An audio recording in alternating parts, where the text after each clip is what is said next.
Now I think I'm recording again. Cool. So last time we were looking at some time, space complexity, actually time complexity. Oh, let me organize my drawing pen here.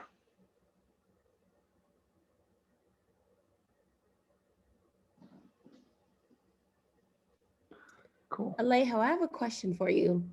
Yes. Did you have to update Zoom in order to get your side-by-side gallery? I don't think so. I think that has been a feature since long ago. Yeah. I have to figure out how to get that. Yeah. Do you know, like, the top right corner, there should be a button that says like standard view, the very top right corner of the Zoom window, and then you click on that and it gives you like a little drop down with some other options. Yeah, it shows me that whenever someone else is sharing, but when I'm sharing, it's not able to show me that. Oh, no, when you're sharing, then it's tricky because right now when I'm sharing, I see you in a little floating window that I can move around. Oh, okay. So then I'm Yeah. not crazy. Okay. Yeah. Okay, cool. And I can only see a certain amount of people. It doesn't show me everyone. Yeah, okay, got it. Yeah. Got it. Cool. Oops. Okay. So we were talking about time complexity, and we're a small group today, but that's fine. We can still cover some of the stuff that I had prepared for today. Um, what was the sort of the gist of it from what we talked about last time? What is big O complexity about? What is time complexity about? Anyone, just sort of quick summary or anything that comes to mind? I think time complexity is like how long it takes something, an application to run. Yep. How long it takes to run, but that's with respect to something. What is that something? With respect to, or Ashia or Joanne want to help? Sorry, Siham or Joanne want to help Ashia?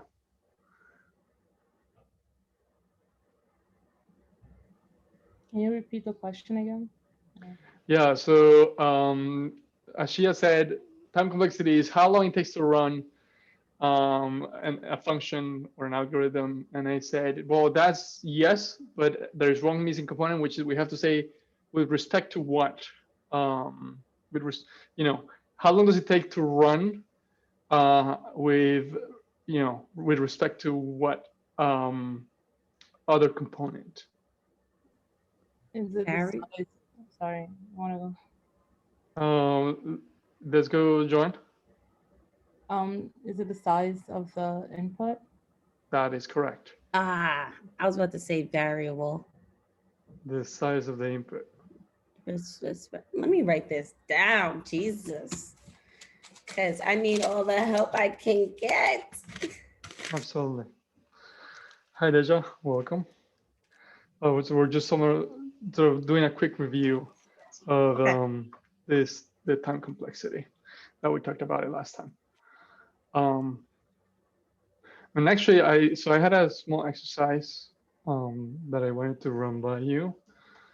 I think these forms.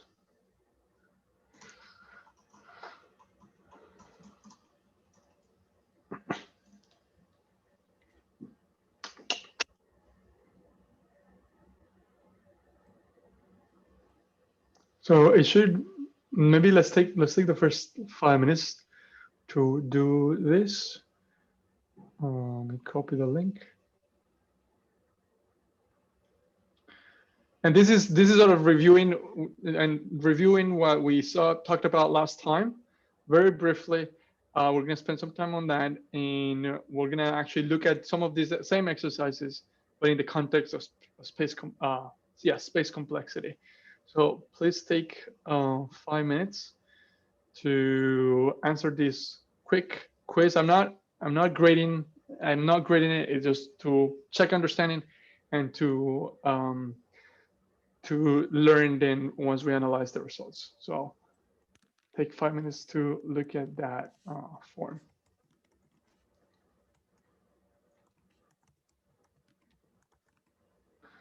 Put a timer. Let me know if you have any questions.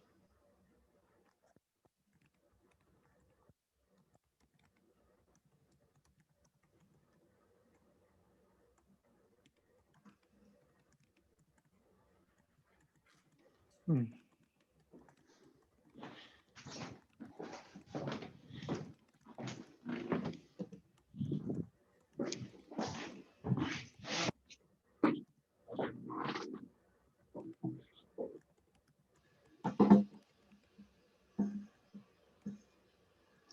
So I have this hourglass that my nephew gave me. It's exactly 5 minutes. So when all the sun is down,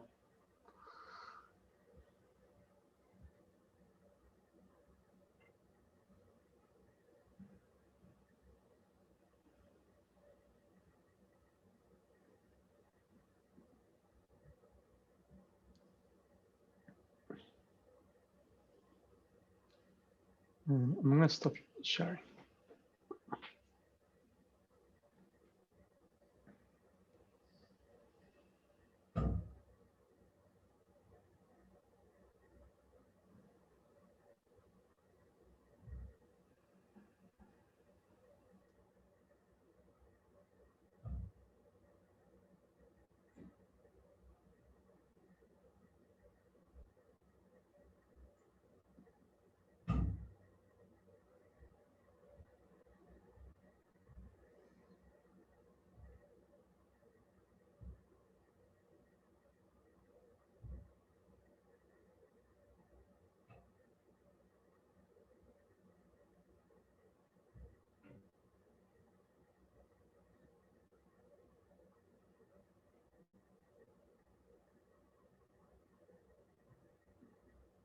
Mm.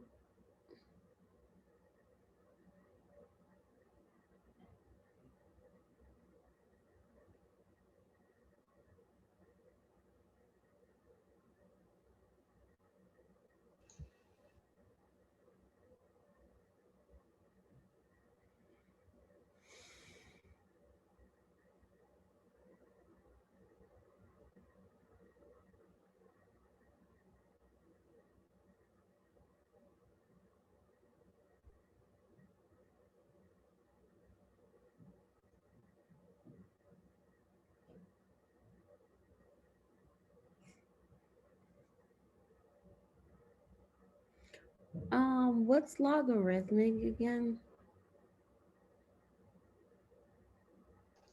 We'll talk about it today. Okay, so I'm just gonna guess this last one. Yeah. Okay.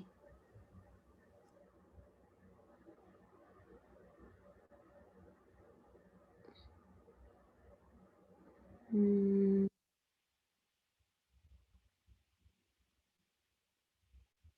mm,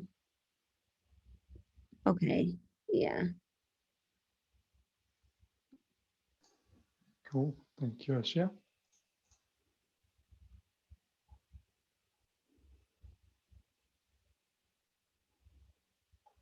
Oh, damn it. Oh, gosh. Oh, that it was constant. And it was logarithmic. No. No. Also, just as a heads up, Ashia, you're not in mute. Oh, I'm sorry.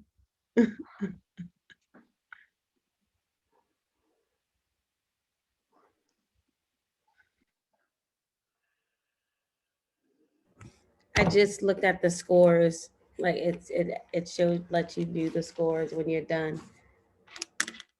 So I was like, dang it. Dang it.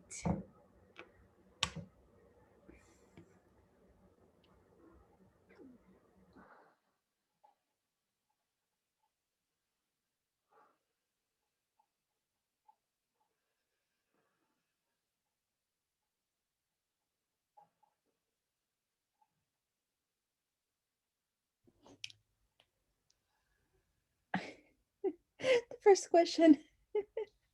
Mm-hmm. I wrote my name. I didn't read the question. Okay. I don't know. I see No like worries. name. For me, like I saw something else. That's funny. That is funny. I think we're just waiting on one person and we'll review. But it's really good exercise. I like it.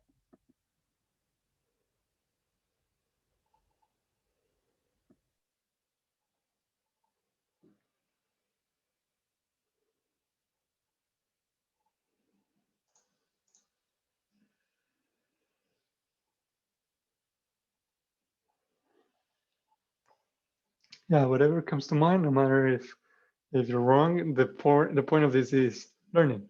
Cool. I think I have everyone, and it's under 5 minutes. There's still some sand on the clock. Do you have to be specific for the first question? As specific as possible.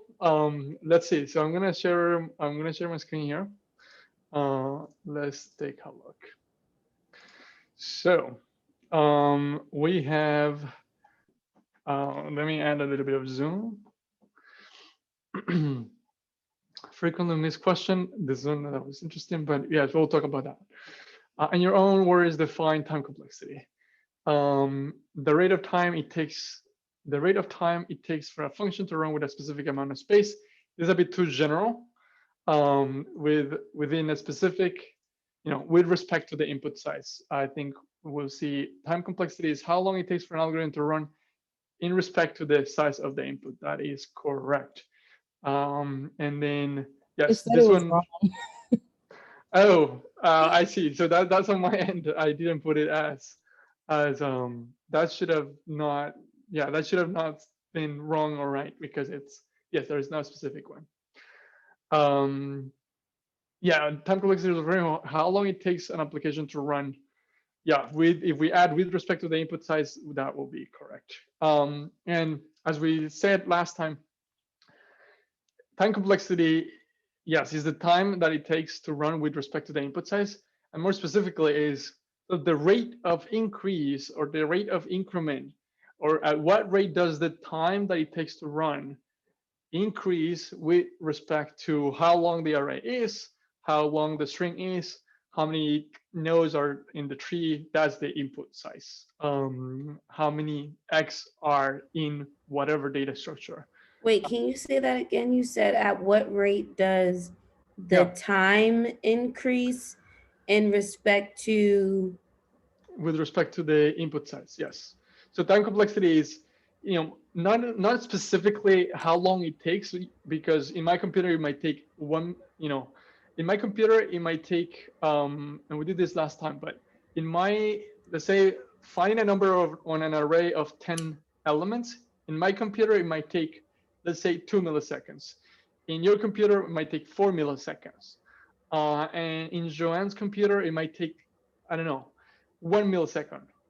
So time complexity is not specifically the time itself, but is the rate at which the time increases with respect to the input size. In that, and what that means is, if finding an element in an array of 10 elements, finding a specific number in an array of 10 elements, it took 2 milliseconds in my computer. Then finding an array of finding an element in an array of 10 elements should take, in an array of 20 elements, now should take double the time in my computer. So then that's 4 milliseconds. And if we do 40 elements, it should take 6 milliseconds. Am I doing that math correctly? Yes. The rate at which the time is increasing is linear, right? And that will be the same rate that you will have in your computer. The rate is the same in my computer and in your computer and Joanne's computer, but the specific times might be different. But the rate, if we put all this data into a graph that we were seeing last time, we will get that linear, that line be a diagonal going up. Let me show you that again. Time complexity. No, it was spreadsheet. Vigo notation graphs.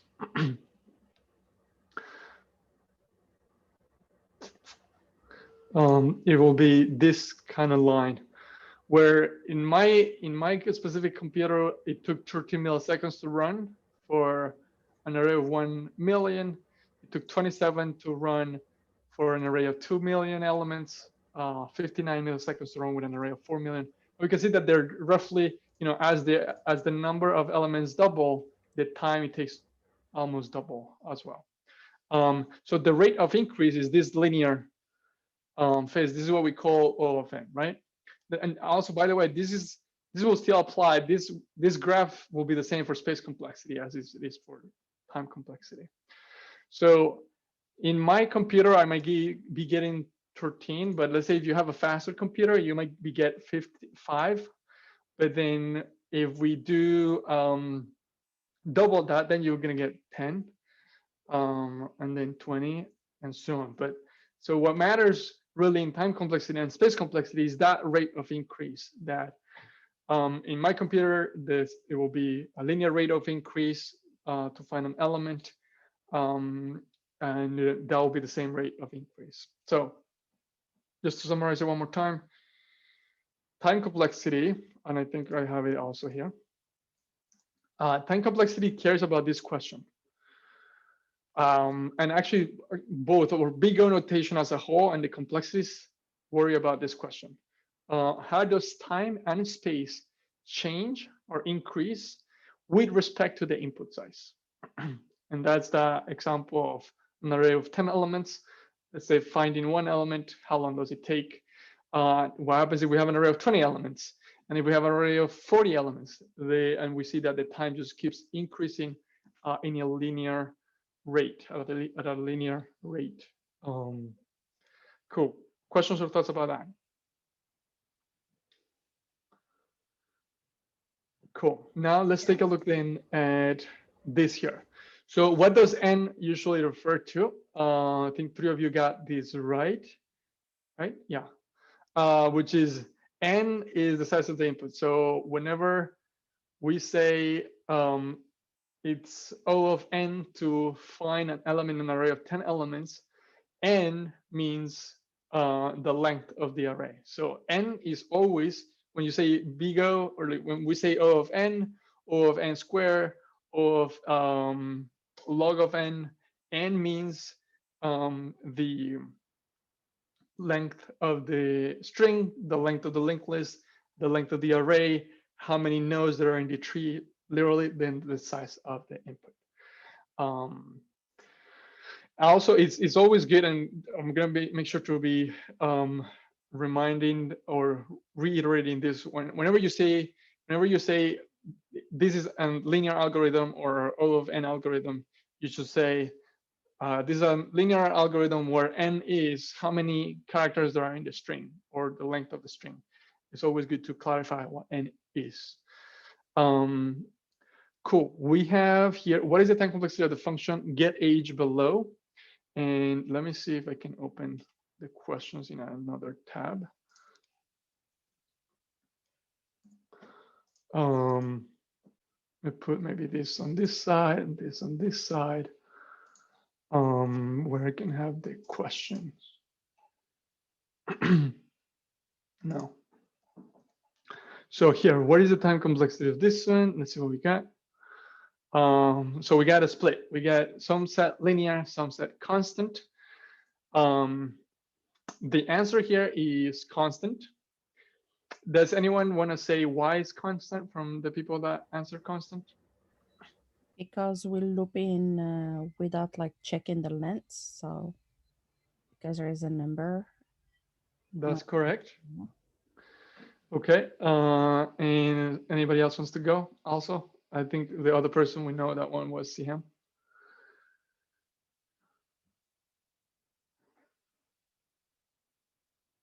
Okay. So yes, this is constant time because the time that this algorithm takes to run does not depend on how big is the input. Here's a question. What is the input to this function? What is the input to the get age function? User. A user, that's correct. And user is an object, is a string, is an array. What is it? Object. Object. Object. How many properties does it have? 2. 2 properties, right? Okay, so the size of our input is 2.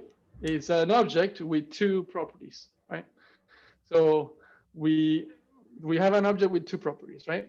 Now we see that the function is a sort of deceiving for loop. This for loop is, I literally put it there to deceive you. This loop will loop for how many times? 9. 9 times. 10. 9 Well, or 10? 9. 10. 10, yes. 10 times, right? So then the question is, how many times does it look for an object with 2 keys, and how many times does it run for an object with 100 keys? 10. 10, right? And then that's then the definition of constant. It takes the exact amount of loops. It takes the exact amount of time. The rate of increase is, well, actually the rate of increase is none. The time complexity is constant. The rate of increase is none, because it doesn't matter how big our object is. This will always will take the same amount of time. It is constant. Is that? Oh, I'm so mad you tricked me on this one. What was that? I said, I'm so mad you tricked me on this one. As soon as I saw constant, I was like, I looked back at the for loop and I was like, damn it. Because you know, it was funny. I was like clicking linear and I was like, there's too many linears in here. Something is wrong. So that's what my first red flag was. But now I understand, like, I can actually see that it's not actually looping through the user. It's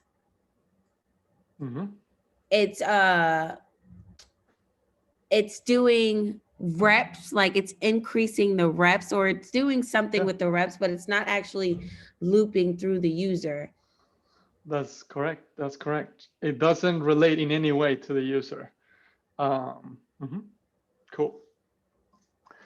All right, let's keep going here. Oh, this one might be tricky. Oh, 100% of you got it right. That's great. Yes, this is quadratic. Questions or thoughts about this one? Okay. Yeah, there is quadratic times is they're rarer. They're a bit rarer than linear times, logarithmic times, constant times.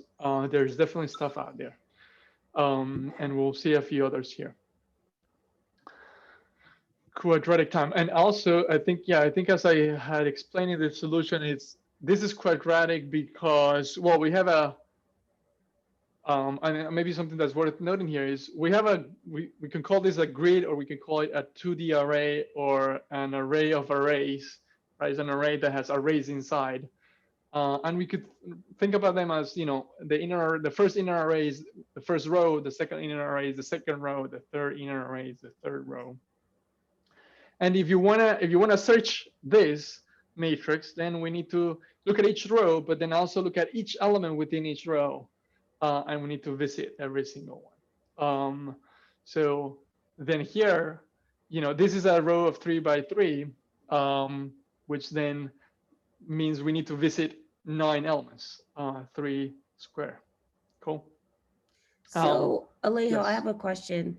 So I understood, because I saw like the 2 for loops, like it was nested, but for like in terms of like a matrix, like I didn't understand like how it was actually, how the second loop was working, because I see a variable for let row equals matrix at 0, and I know that that's going to equal to the matrix at the first index.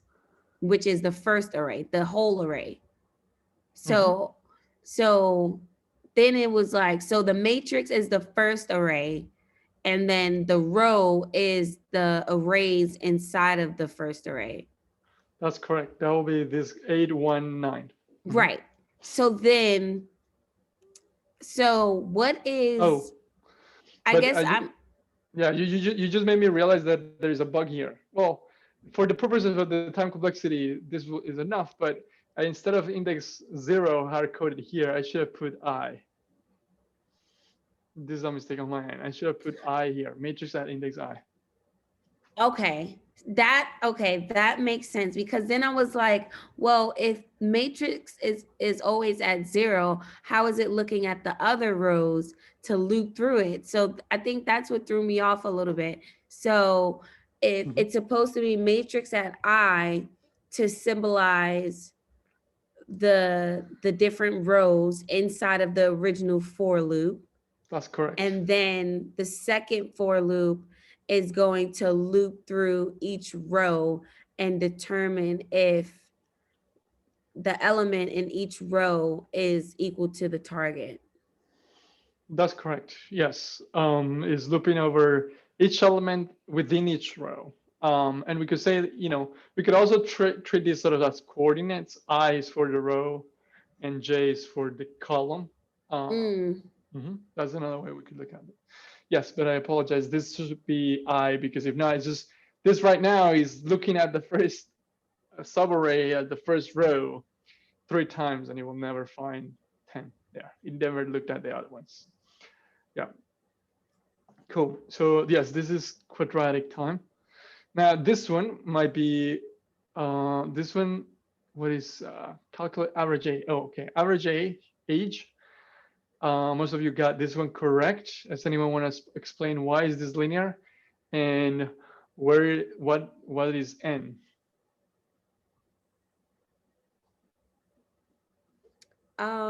So n is the users, and it's an array of users, and so they're looping through an array of users to get a single user so that they can add up the users' ages and then divide that by the user's length.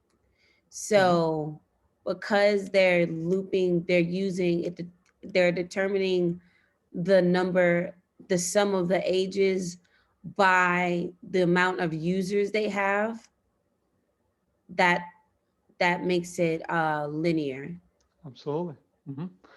Yeah, if we have a also another way that I recently saw of how to describe in this is, well, time complexity um, is the number. You could also be seen as the number of constant operations performed. So here, the constant operation is this line and this inner line, sum of ages plus equal user age.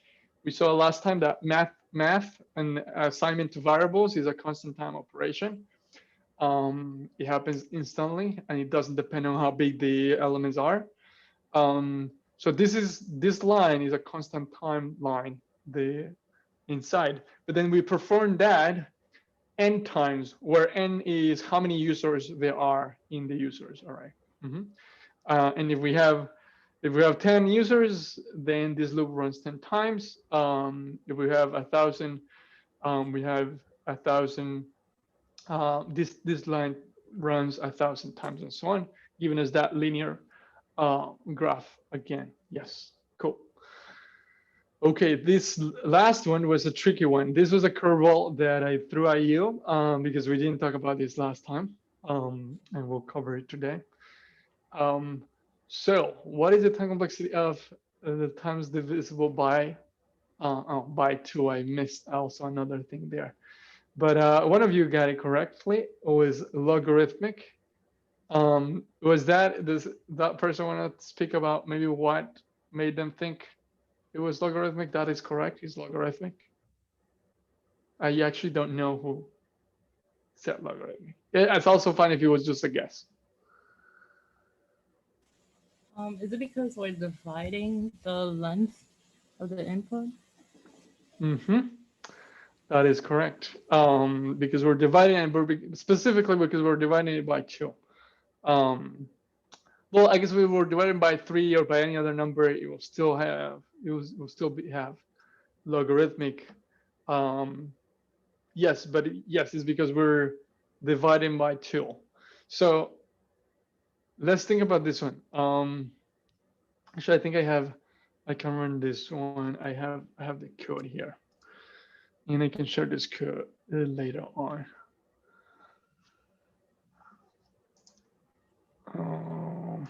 Let me close this that I don't need here. And that is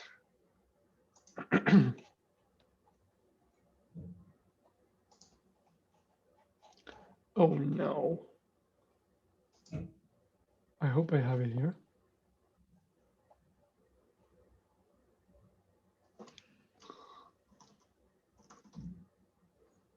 Oh, I do have it.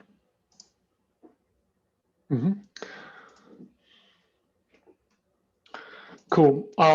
Yes, it's because we're dividing the element in half each time, and that's literally the definition of logarithmic. So here, the size of our input here is whatever number we pass in.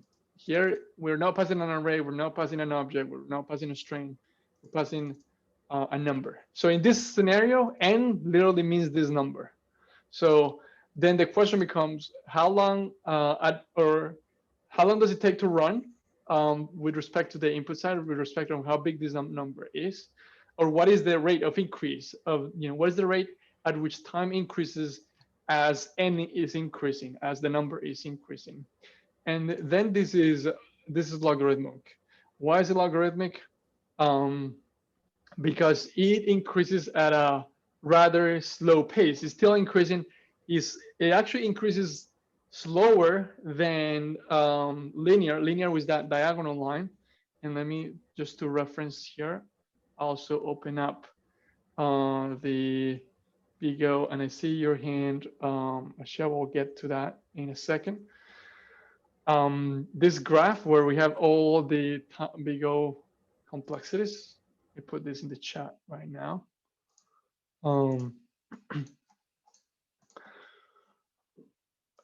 To everyone. Oops.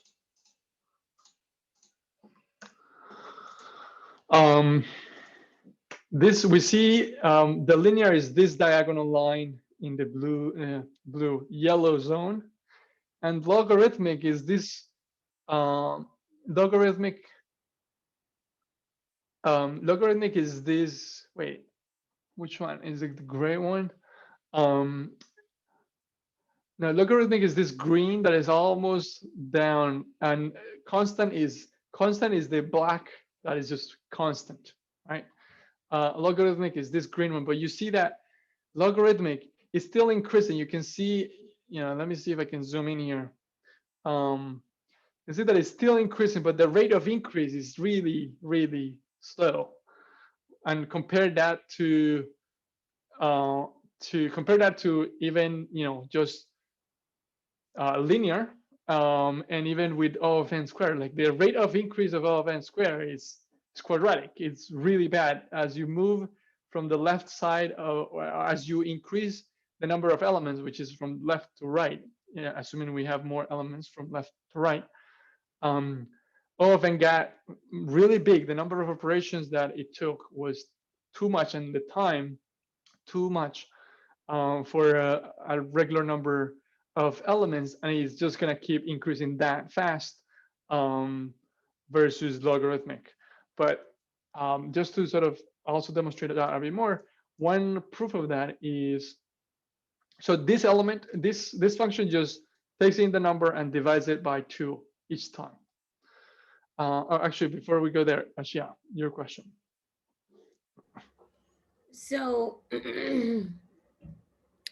because we're changing the input, because we're dividing the input by 2, it's logarithmic. What if we were multiplying the input? That's a good question. It will depend, like it will depend on you're multiplying to reach what, like what number are you trying to reach, and then based on that number, we'll be able to tell. Maybe, let me see.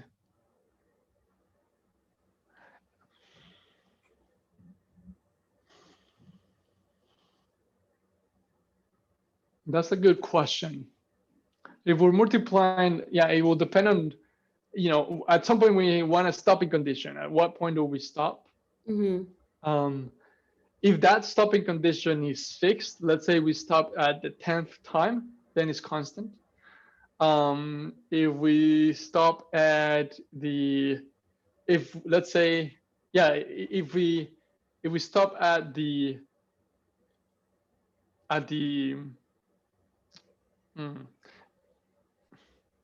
I was gonna say if we stop at the nth time, then it's linear, and if we stop at the number times the number itself, then it's quadratic. But that doesn't give us much. You know, we could change this to multiply, but then we need to we'll need to think about what, you know, at what point do we want to get. I feel like maybe an example could be this, which is kind of the same. So instead of divisible by 2, then maybe we can say like times multiplied to square. And then here we could say we have the same counter. Now here, as long as, no, so here we do like the square, say num times num. And then we can say, okay, we're gonna start from 1. I guess actually we now need a, sort of a counter or some variable. And then we can say, well, as long as I is less than square, then we're going to multiply,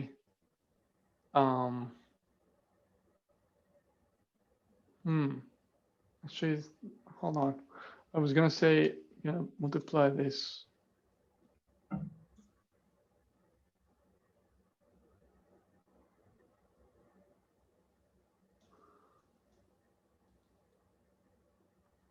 Let's see what this gives us. I may be getting myself in a rabbit hole here. Just make sure there's no other code that runs.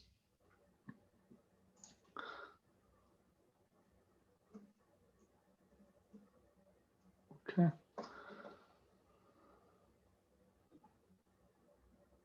Times multiply.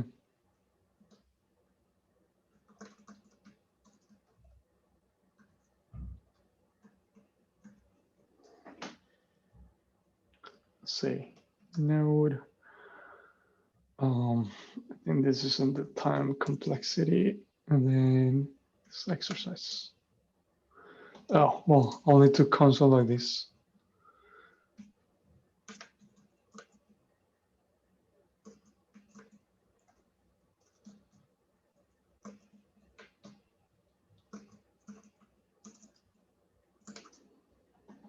Okay. 4, 8, 20. Yeah, this is here. Like here we're multiplying.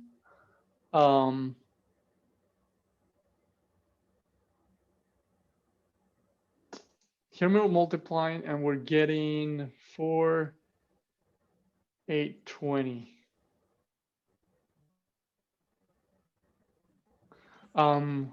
I will need to plot this into a graph, but this looks to me like it is logarithmic. Oh, I guess one simple check we can check is if we double this number.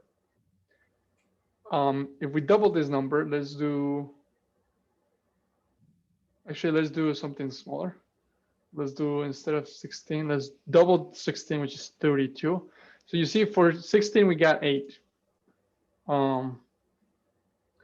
I think And for 4, we got 4.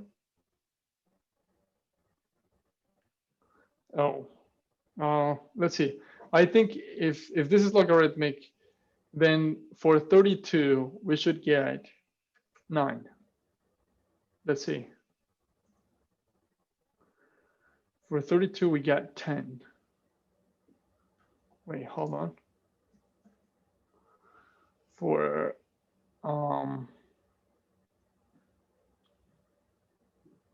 wait, it's 32.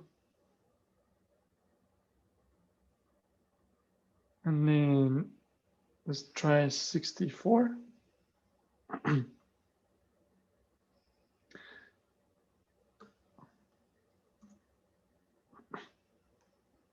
At 12.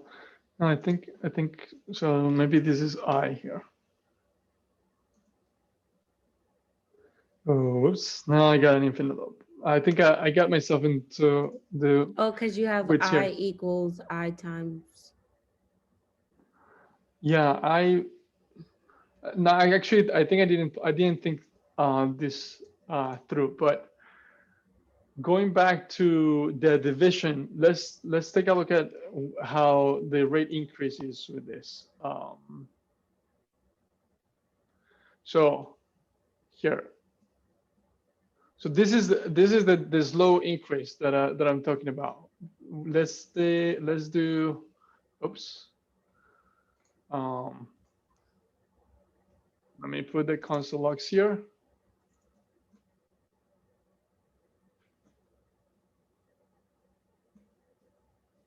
Console logs there, and I'm actually gonna do. Let's do first. So.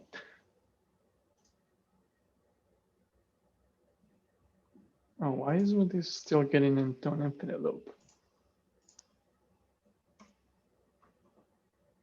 Oh, I think I had changed. Yeah, I had changed this here. Cool. So how many times does it take to all right, how many times can we divide 4 by 2? We know that that is 2 times, right? So let's just think about that as the number of operations. It took 2 operations to divide 4 by 2, right? Now let's do 8. So we're gonna double the input. And if this was linear, then it will double the output, which means if we double the input, then we will get 4 here, right? If that's if it was linear. But this, we're saying this is logarithmic. So in linear, you double the input, you double the time. In constant, you double the input, the time is gonna be the same. In quadratic, you double the input size, you get quadratic the time based on the input size. The logarithmic, I feel like I don't have the math jargon to explain this, and maybe even if I had, like, we wouldn't be able to understand anyway. But in logarithmic, you double the input, and the output. Sorry, you double the input. The time does not double, but it's also not constant. Logarithmic is that point between the linear diagonal line and the constant all flat out line that goes into a very slow slope. The rate of increase is really slow. So here, we should get 3, right? We doubled the input, and it only took 3 operations, 3 divisions. Now we can keep going like that. We double the input, and we see that we're doubling the input, yet the time or the number of operations just increasing by 1. And to the point where if we run this, let's double the input here again. 32. We should get 5. And to the point where we can put a really big number, let's say 1024, that will take 10 operations, 10 divisions. We could even pick another even bigger number. Let's say Actually, here, let me pick the maximum number that we have in JavaScript, number that max, I think. Max save integer. Oh, actually,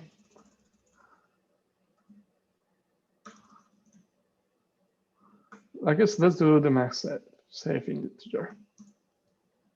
So this number, I'll put it here.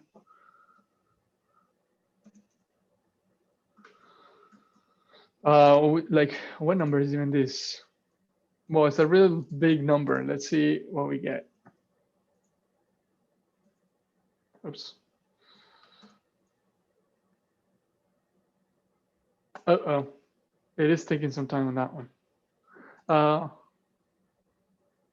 Maybe.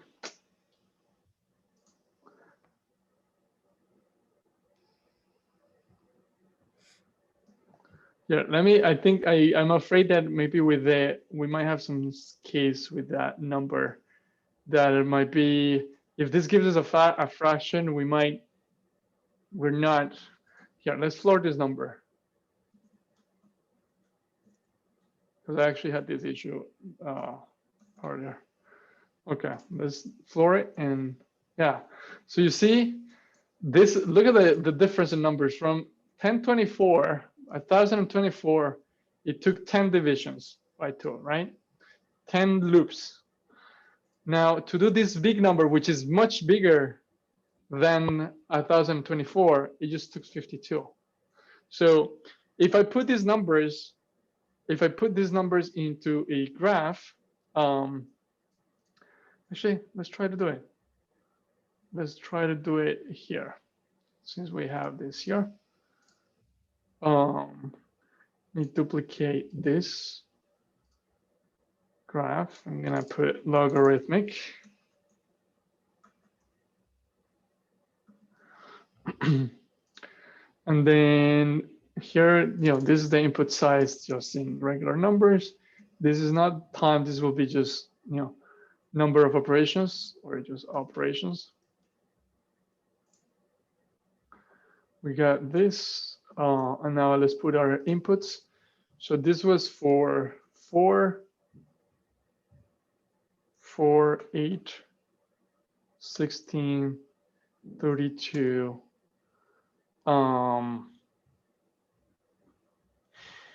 This was 1024. And then the other number, big number here. Let's see if that even computes. Yes, it did compute. But you see, so this is the rate of increase.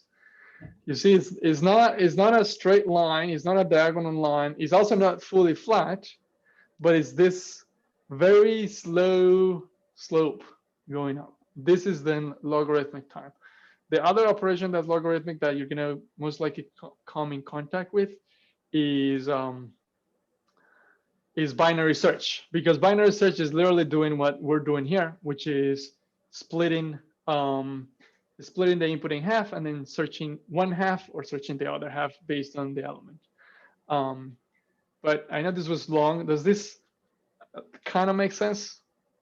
The rate of increase really slow. So yes, thumbs up. Yeah, if you have like looking at a graph, right? Yeah. We're saying that because the rate is going slow, it's still a better speed than something that's going faster. One more time. So like how do I put it in words? Like because the slope is slower, it's going up slower. Yes. To the point that you want it, it's actually better. That's correct. If it gets to the point that you want it faster, then that's actually worse. So, but the thing is, it's not the point. Not getting faster to the point that I wanted to get fast is getting fast to, and how does that connect to the input size? How does that connect to? How does that relate to the length of the input or the size of the input? Yeah. So if the slope is going really fast, and I add one more element and it gets even faster, like quadratic time, and I add one more element, it's get even worse, then that's really bad. We don't want that. But if we add one more element and the slope barely like moves up, that's a good time complexity. Okay, I got it. Okay, I got it now. Yeah. Um, yeah, and this is interesting, but yeah, this line will never completely become horizontal. It has this slope, and this is literally the, here I don't have the math language to put it in, and maybe if I had, like, we wouldn't be able to even understand, as I said earlier. But this is the definition of the logarithmic function, or the rate, that we increase.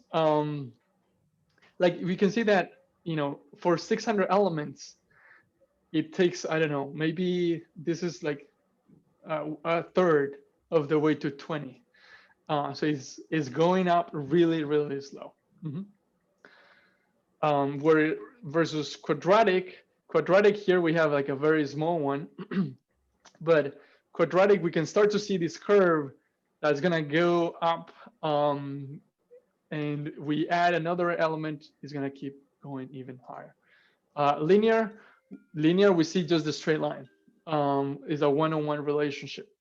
Constant, we see a straight line but flat, because it doesn't matter how big the array is, the size, the time that it takes to run will always be the same. So here, another way in which we could say this is the rate at which time is increasing here for this algorithm is log of n, or logarithmic of n, where n is the number that we passed in. Cool. Any questions or thoughts on this? Okay. Cool. Let's then transition to space complexity. So all this stuff still applies to space complexity, and we're gonna see that in a minute. Because space complexity, I was really afraid of space complexity because it was like a completely new thing, and I was comfortable with time complexity. But I then, just by looking at it, realized that they're actually the same thing, just covering different areas. One covers time and the other covers space. And the goal for today is to have a better understanding as to what is that thing called space. I feel like with time, you've been more exposed at time, the rate at which time is increasing based on, or with respect to the size of the input, or the rate at which the number of operations are increasing with respect to the time, with respect to the length of, or the size of the input. So space complexity is exactly the same, but for space. So as I said here, space complexity is in charge of answering this question: how does the space change with respect to the input size? And we're going to see a few examples of that. But everything else sort of still applies, everything that we saw here. And we still have the same time complexities. There's no new time complexity. It's still linear, constant, quadratic, etc., logarithmic, etc. All of them are the same and applied to time complexity. And just to reiterate, why do we do this, and why do we care about this, and why is this sort of a gate of entry almost to the tech industry? Just to understand the performance of algorithms. Companies are really, like, nowadays are losing and or making money by the time their programs are running. If you think about Amazon had, like, AWS had an outage like a few months ago, and they lost millions of dollars in that outage. So in a way, the performance of algorithms also affect the finances of a company. So why do we want to do this? Just to understand the performance of algorithms so we can try to write more performing algorithms and optimize usually for time.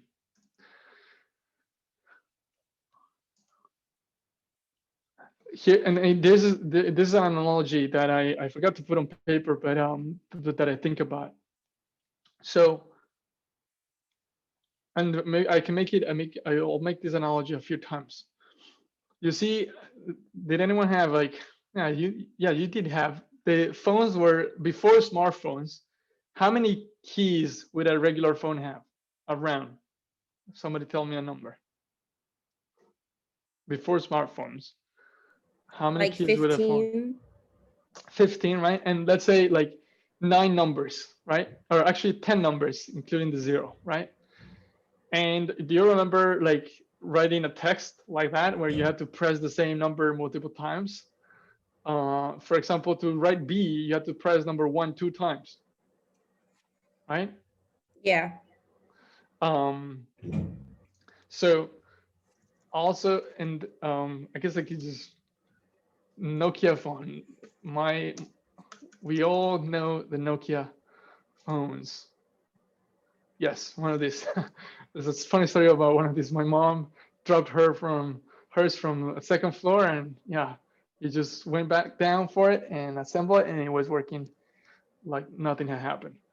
But yes, this phone, right? Oh, actually, B is twice the second key. Let's look at it straight. Right. So this has this has 12 keys, right? And to type a text message here, if I have to type hello, how many press keys do I need?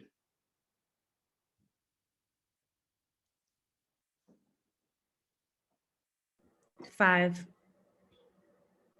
Actually, more You than gotta, that. because you gotta Oh wait. press.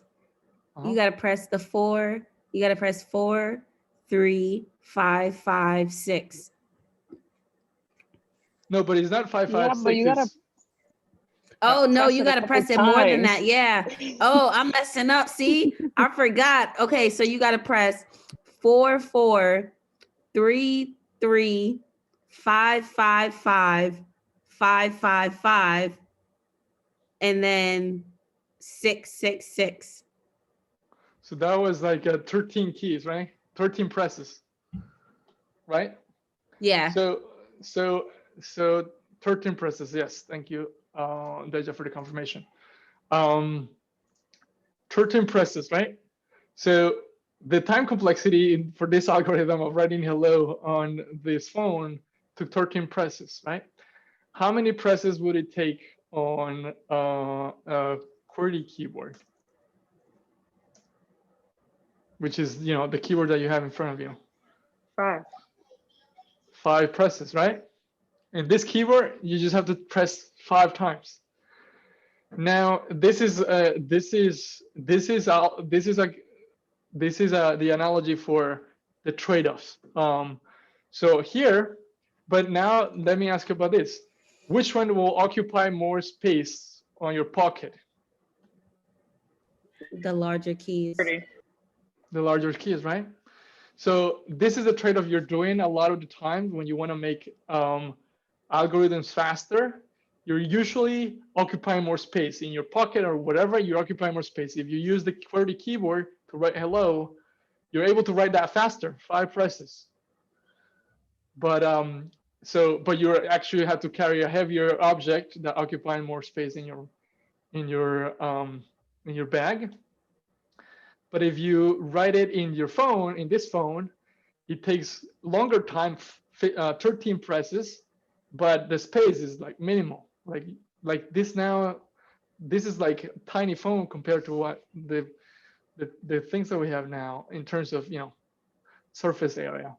So the analogy here is in the algorithms you're writing, you're always sacrificing space for time or time for space. If you want your algorithm to run faster, 9 out of 10, you need to use more space. And this is what we're going to explore today. How does space grow with the algorithm running? And if you want to save in space, you generally have to use more time. The number of operations will be larger. Nowadays, that's why there's a certain more sort of, we give more importance to the space complexity, the time complexity, because it's better to optimize for time. And another sort of funny thing there is like, we cannot make time. We cannot get more time in our lives and in general, but we can always make more space. Computers nowadays have even more memory, more RAM. The computer that is coming out tomorrow has probably twice what I have right now on my computer. So we can make more space.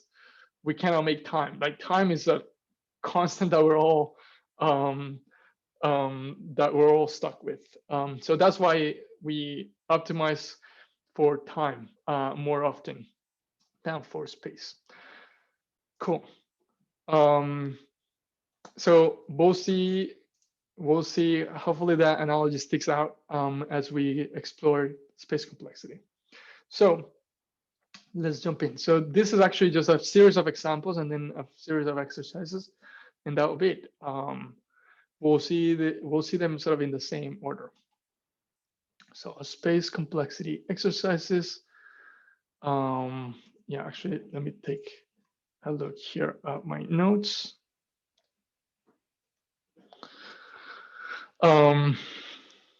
Okay, so let's look at constant space. So this was the question that I asked in the Slack channel. And I don't think everyone answered it, but one person I think got it right last time I checked. So just to put it again in perspective, space complexity is worried about how does space that the algorithm takes, or actually more specifically, the amount of memory that the algorithm is taking, increase with respect to the input size. What is the rate at which memory is being occupied with respect to the input size? So here, this is our first example. We have, okay, actually, before we could do that, we have this example here, count vowels. What is the time complexity of this algorithm?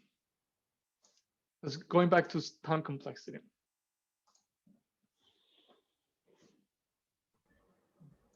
Linear. That's correct.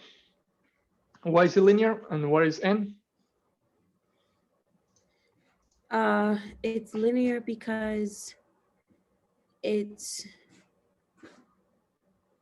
looping through the string and Yes. seeing if the constant is, the vowel is a part of, is if the character is a vowel. So it's not like changing anything in the string itself. It's just looping through the string. That's correct. It's looping through the string and therefore is linear. Also, this might throw this. I remember this threw me off when I was learning, because vowels that includes is a loop. Okay, yes, actually, Alenza has a question, I think. Yeah, I think you were just gonna talk about that now, Alejo. I was just curious about the includes, because I've always thought of includes like under the hood it does a loop. So you just said that it's linear, so I'm a little confused now, because to me it would appear like there's a nested loop in a weird way. But you were just gonna talk about it. Yep. Yeah. But no, I appreciate bringing up the point of the nested loops. So yes, that includes is a nested loop, right? So includes a loop under the hood. So here we have nested loops, and you are used to nested loops, you multiply, so then that will be n times n or n squared. Right. The problem is this loop, this inner loop, is capped at a certain amount. What is that amount? When it finds that character that it's looking for. Okay, where it finds that character is looking for where? In what thing is it looking for? The string. More specifically, Oh, the in vowels. vowels. Oh, I see. Okay. So this includes searching vowels to see if it includes the character that we're currently on, right? Mm-hmm. So, but then this loop is capped at 5. This inner loop will never run more than 5 times. Oh, That I includes. see. I see. Thank you. So therefore, then this is constant because it doesn't matter how big our string is. If it's 1, 2, 3 elements long, it'll take this inner loop. This includes will always run 5 times. If it's 1,000 elements, the inner loop the includes will still run just 5 times. So then we can consider this a constant time operation. Well, and it is a constant time operation. It doesn't matter how big the input is. We'll always loop 5 times. Question from Ashia. So what if you have a string, like whatever string, and then you have, instead of it being vowels, say you have like the alphabet, the full alphabet, right? Okay. So now that string is longer than maybe the string that you have inside of the count vowels, maybe that you're actually calling. So then I guess my question is then you're still looping through the string. Would it then make a difference that for line 6 that vowels or alphabet now dot includes would be longer than the string? Like, does that make a difference, or does that still have the same ground of, because the input that you're originally using is not being changed, though you are doing another loop? Would it be like a would it be like a n plus m or 2n? No, so it will be as you said, like that's inner loop. Even if it's let's say the question was, in a string of random characters, find the elements or count the number of alphabetic characters, right? That's kind of the question you were saying. If now instead of vowels, we're looking for the entire alphabet. The thing is that that's still capped. This loop will still be capped at what, before it was at 5. Now with the whole alphabet, what is it capped at? 26. 26, that's right. But and remember that then time complexity and space complexity is all about the size of the input, right? So how does the time relate to the size of the input? So if we have the alphabet, which is 26, and we're searching for the string has length 2, then we still look through the entire alphabet 26 times. And even though the string was only 2, but if the string is also, let's say the string is 100, we're still looping 26 times over the alphabet. And if the input string is 1,000,000, we're still capped at 26 loops over the alphabet. So this is sort of important there. We're making sure that the time, like how does it connect with the size of the input? And if it doesn't connect to the size of the input in any way, then it's constant, like in this case. This inner loop is not connecting in any way to the size of the input. The outer loop is, but the inner loop, it isn't, right? Now, are there additional questions or thoughts or comments? Cool. I was gonna say something, Oh, but yeah. so basically, yeah, it would be this line is constant because no matter how big the size is, it's only going to loop over the alphabet the number of times that string is. So no matter what we put in, it's only going to do a certain number of loops with the second, with the inside loop. Okay. That's correct.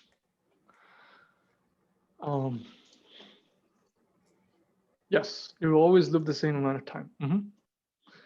That is correct. Okay, so now let's think about space complexity. And when I said space complexity is how much more additional memory storage is this utilizing? So it's time complexity, linear, because we need to look at every single character of the string to be able to tell whether that is, to be able to tell how many of those are vowels. There is no way we can do this without looking at every single character. That's the definition of linear. Then we have to look at every single element. Now, in terms of space complexity, you want to think about what variables are you using and how are they growing. So here, what variables am I using and how are they growing? Actually, let me call on someone. Oh, I just saw Aranza on mute, so you go. Okay, sure. So we have two variables. You have vowels and count. Vowels is not growing, but in this case, count is growing. Depending on the amount of times that we come across one of those vowels. Great, thank you. Yes, so counts is growing. If we have more vowels in the string, then count will be higher, right? And so on. Now there's a distinction that will become clear maybe in the next example, but count is growing, but the thing is to store a number. So to store a number in JavaScript, I was here. Actually, let me Google this up because I actually number.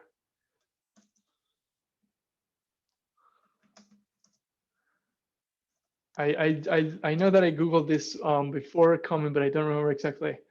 Numbers stored JavaScript.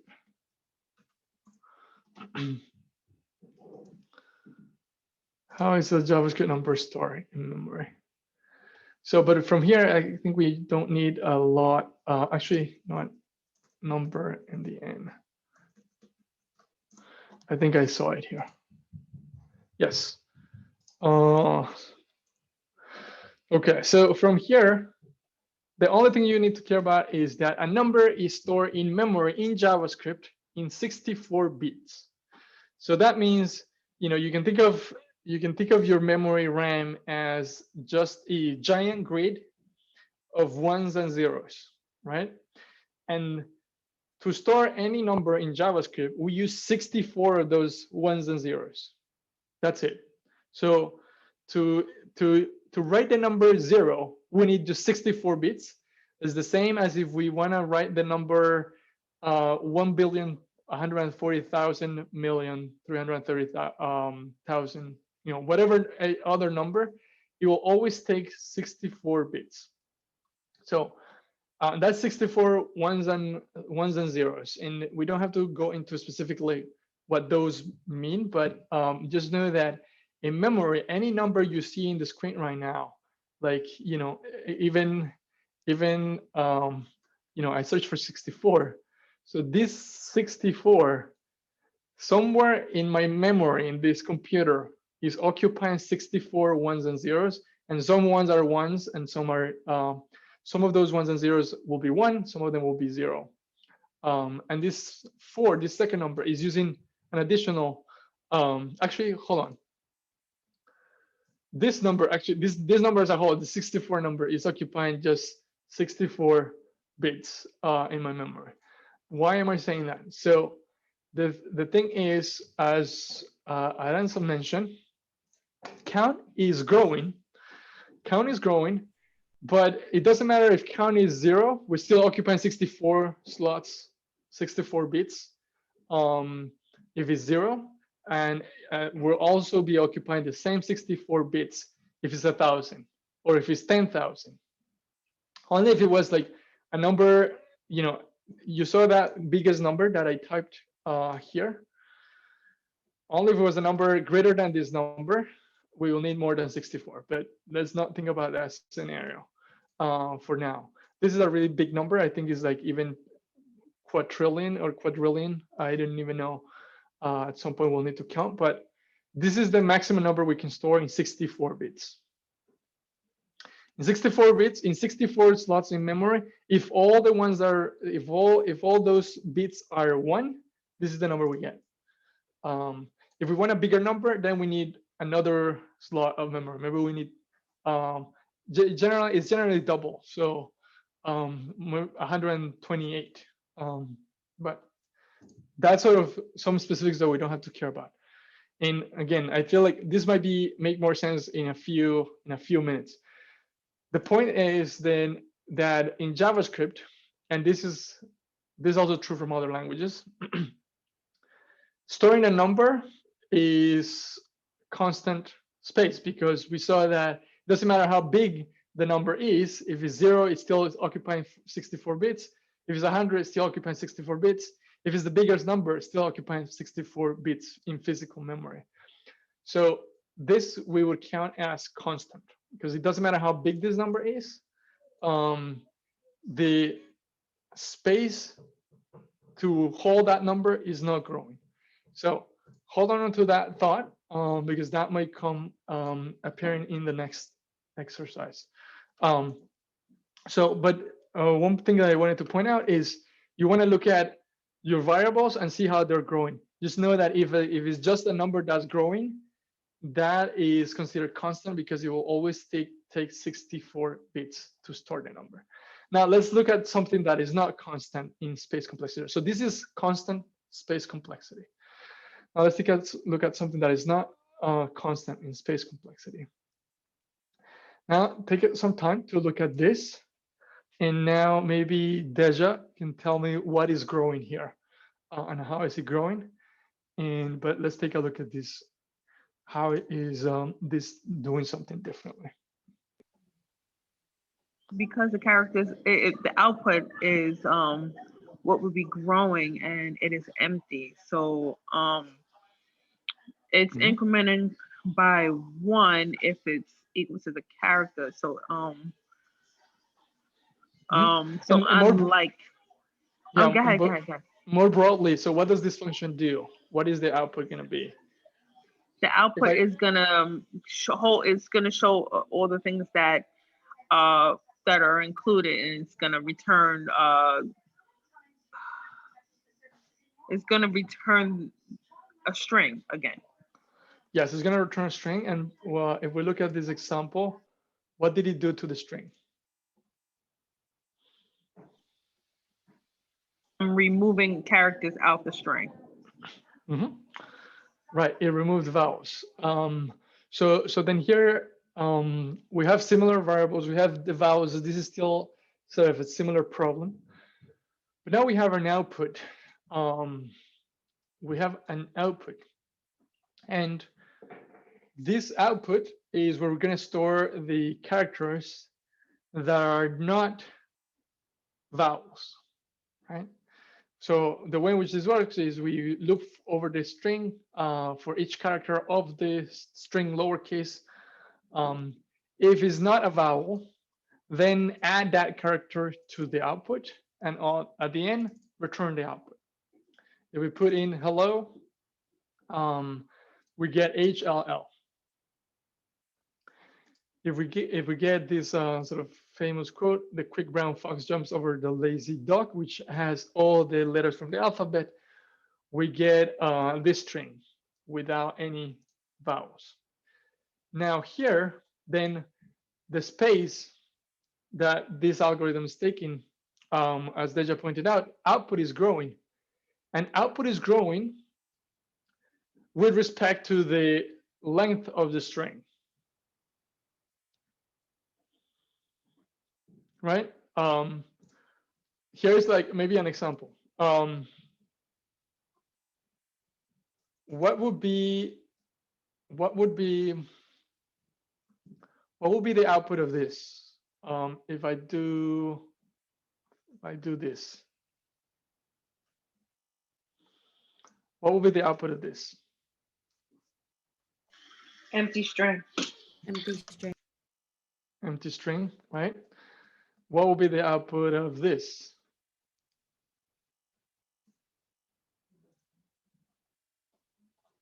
Same string.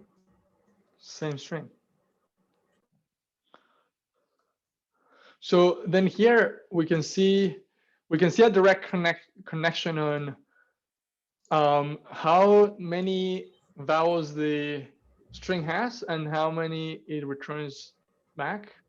And we can see that Right. here it returned nothing and here it returned the same, right? And Right. because we have this output, which is where we're gonna store the output, we cannot go into the string and change the characters in the string itself. We need to have some storage to hold on to the characters that are not vowel. Then we have output growing.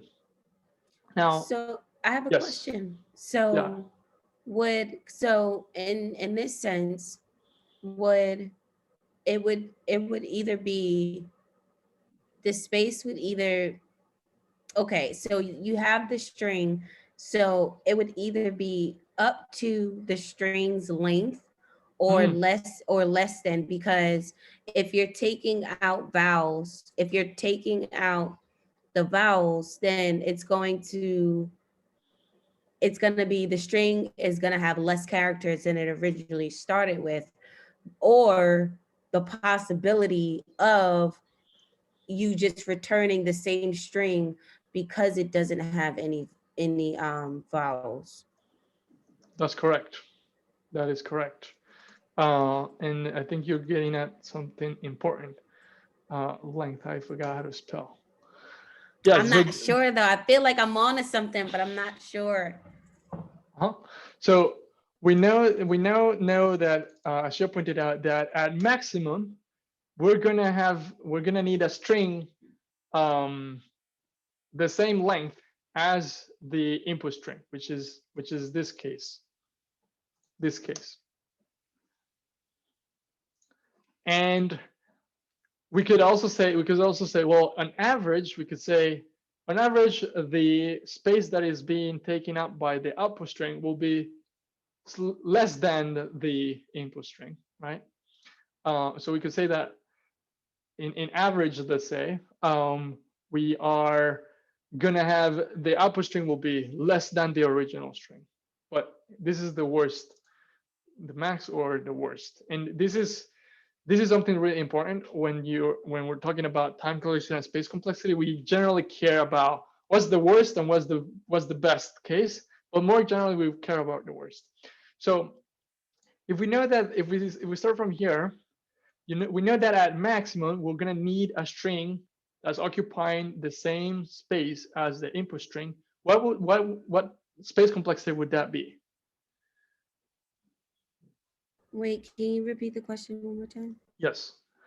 If we know that we're going to need an output string that is as long as the input string, in the worst case, which is when we don't have any vowels, what space complexity would that be? Constant, linear, quadratic, logarithmic?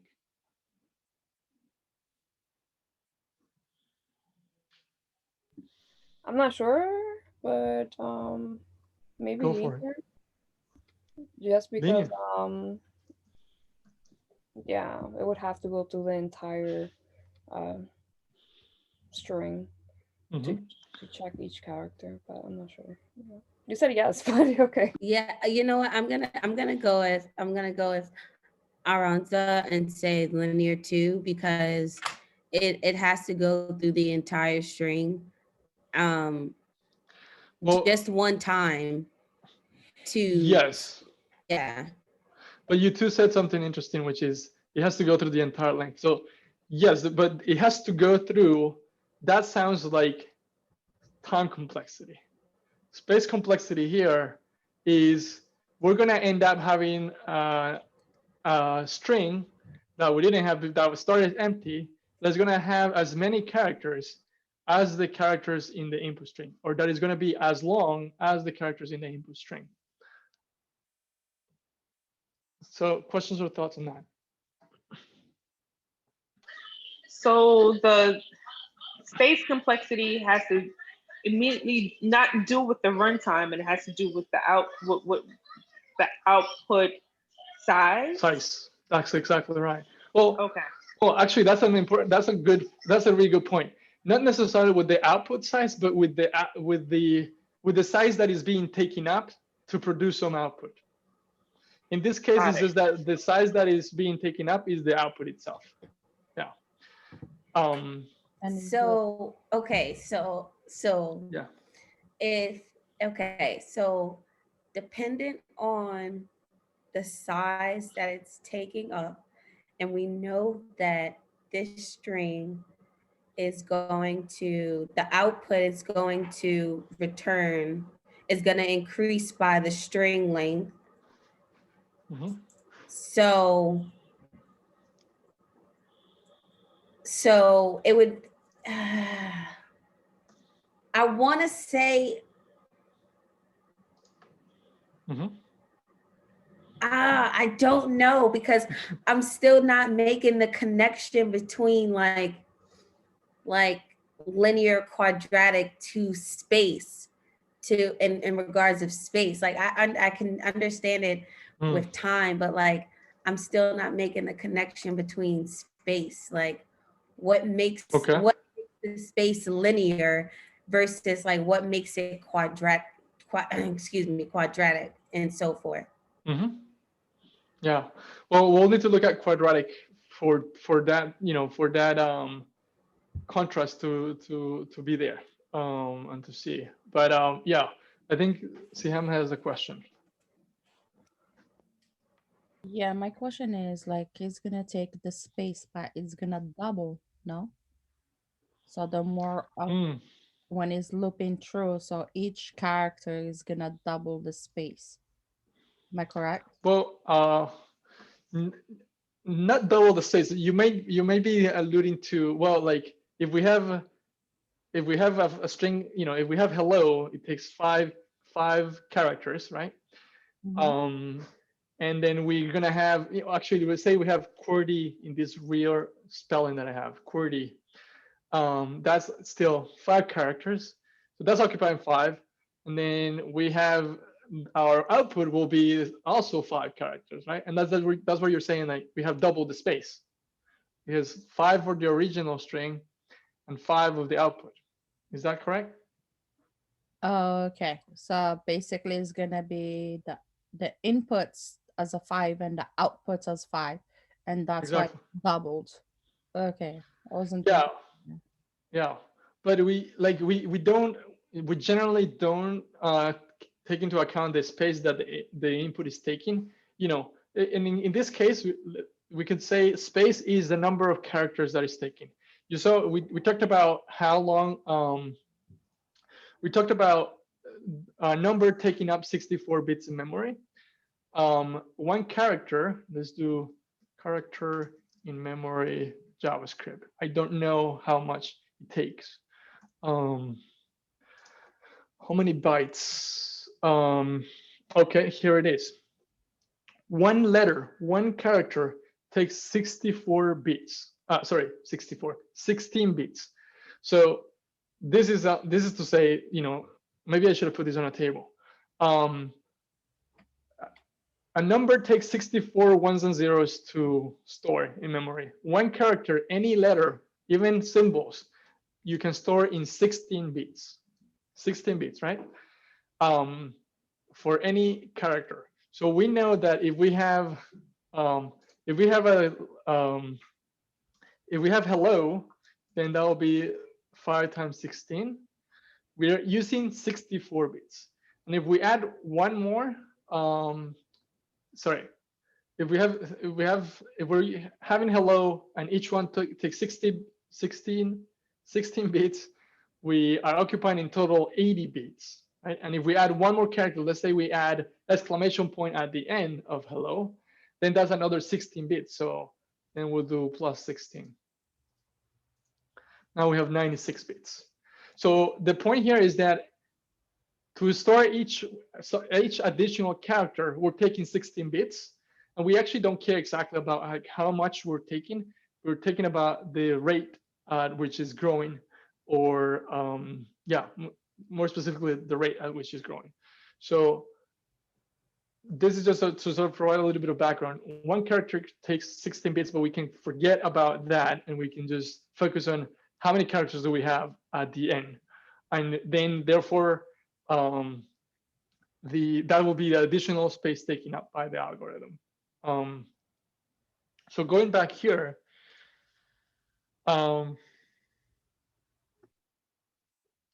actually, why did I go there?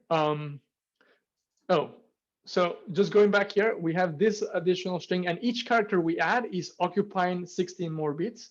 So therefore here we have like 80 bits taken up. Here we have 0 bits taken up, right? This return an empty string. This return the same input that came in. So the point is that then the more vowels we have in our string, the more characters we'll have in our output, the more space, therefore, we're taking, right? We're occupying, we need that space. Now, so we said that in the worst case, we're gonna take up the number of characters in our output will be the same as the number of characters in our input, right? So that's the linear there. In the best case, we say we have constant, right? The best case is constant, where we didn't utilize any additional space. We didn't utilize, we didn't add any characters. So the best case is of 1, constant. But you could imagine that, you know, this might be a rare case, which is where our string only has vowels. That, you know, if we have this in the wild, we know that strings are usually stuff that people are typing. We know that there is no human language that uses just vowels. So this is like a rare case. This best case is where our algorithm will be performing the best. It's able to perform in constant time, but that's also a very rare case. Also, this case is also really kind of rare, where there might be, actually, I don't know, like other languages, but I kind of feel like this might be more common than writing all in vowels. This will be a linear time operation. Questions or thoughts about this? So just to have like a quick example, Sure. definition, like it would of space complexity would be how much space or storage it takes up in regards to the size of the input. Bingo. Yes, perfect. Okay. And then let's see a few other space complexities. So that becomes a little more solid. But any other questions or thoughts? Anyone else?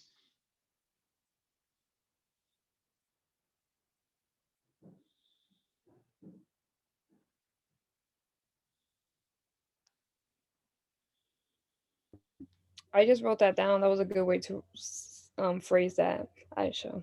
Am I pronouncing your name correctly? Oh yeah, Ashia. Shia, okay.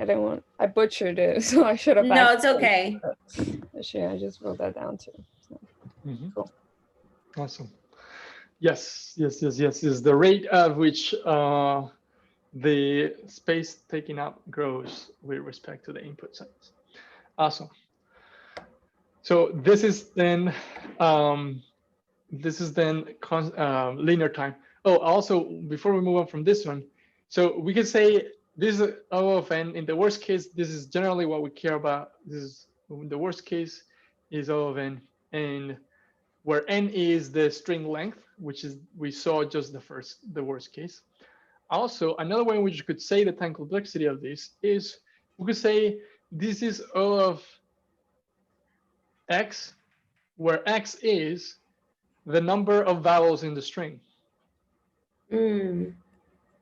That could be another way of saying, or we could actually use the same variable. We could say O of n, but we have to be clear about what n is. In this case, we could say this is O of n, where n is the number of vowels in the string. That means that the more vowels you have, the longer it will take to run, the more number of operations it takes. So in here, in this case, we could do that distinction where we know that this, in a way, we know that this algorithm, the time that it takes to run, doesn't depend so much on how long the string is. It depends on how many vowels there are in the string. So we could sort of connect it more directly to that and say this is O of n, where n is the number of vowels in the string. Or if we don't want to use n, we could use also another variable like x, a, b, any other variable will do, as long as we define what does that variable mean. O of x, where x is the number of variables, the number of vowels in the string. Okay. So that makes a difference versus me saying n equals to the length of the string. That would be wrong because it would be because of the vowels that are being taken out. Well, that wouldn't be wrong if you say in the worst case, which is what we care the most about. In the worst case, it will be O of n, which is that one that I have highlighted. In the worst case, it will be the length of the string. Okay. Yeah, we could say, okay, I guess like to be more precise, we could say in the worst case, it will be linear, where n is the length of the string. And the worst case is when all the characters in the string are vowels. We could say in the average case, it will be O of x, where x is the number of vowels in the string. We know that not all strings will always be consonants, full of consonants. We can say, in average, most strings have a mix of the two. And in those cases, then the time that this algorithm takes to run increases linearly or at a linear rate based on how many vowels there are, which then we can label X or A. Mm-hmm.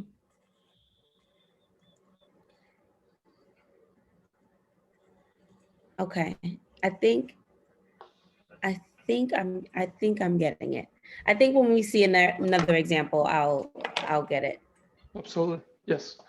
Cool. Okay, so this is remove vowels. Then here output is growing. The more vowels you have in your string, the longer. Wait, actually, hold on. The more vowels you have in your string, the shorter the string will be. The less vowels you have in your string, the longer the output will be. And output, each character is occupying 16 bits. We can forget about exactly how much is occupying. We just care that output will grow accordingly or correspondingly to the size of the input. Okay, that makes sense. Okay. Cool. Now let's take a look at this one. So this is a bit of a change where this is count vowels, but so this is the first one that we saw was constant space at first, right? Wait, hold on. Actually, maybe not sure if I want to go with this one. Let me take a look back at my notes.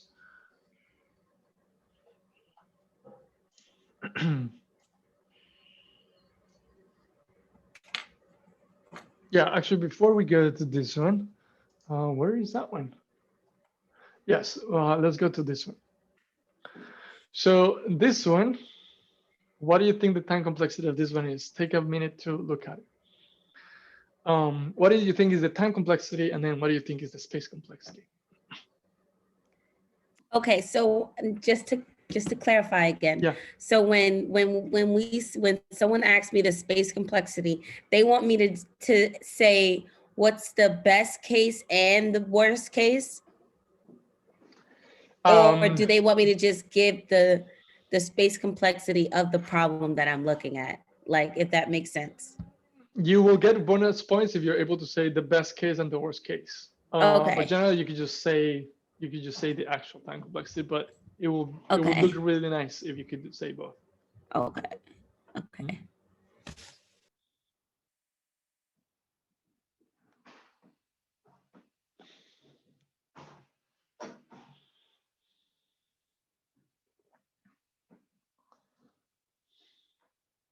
Oh, sorry, I accidentally moved it.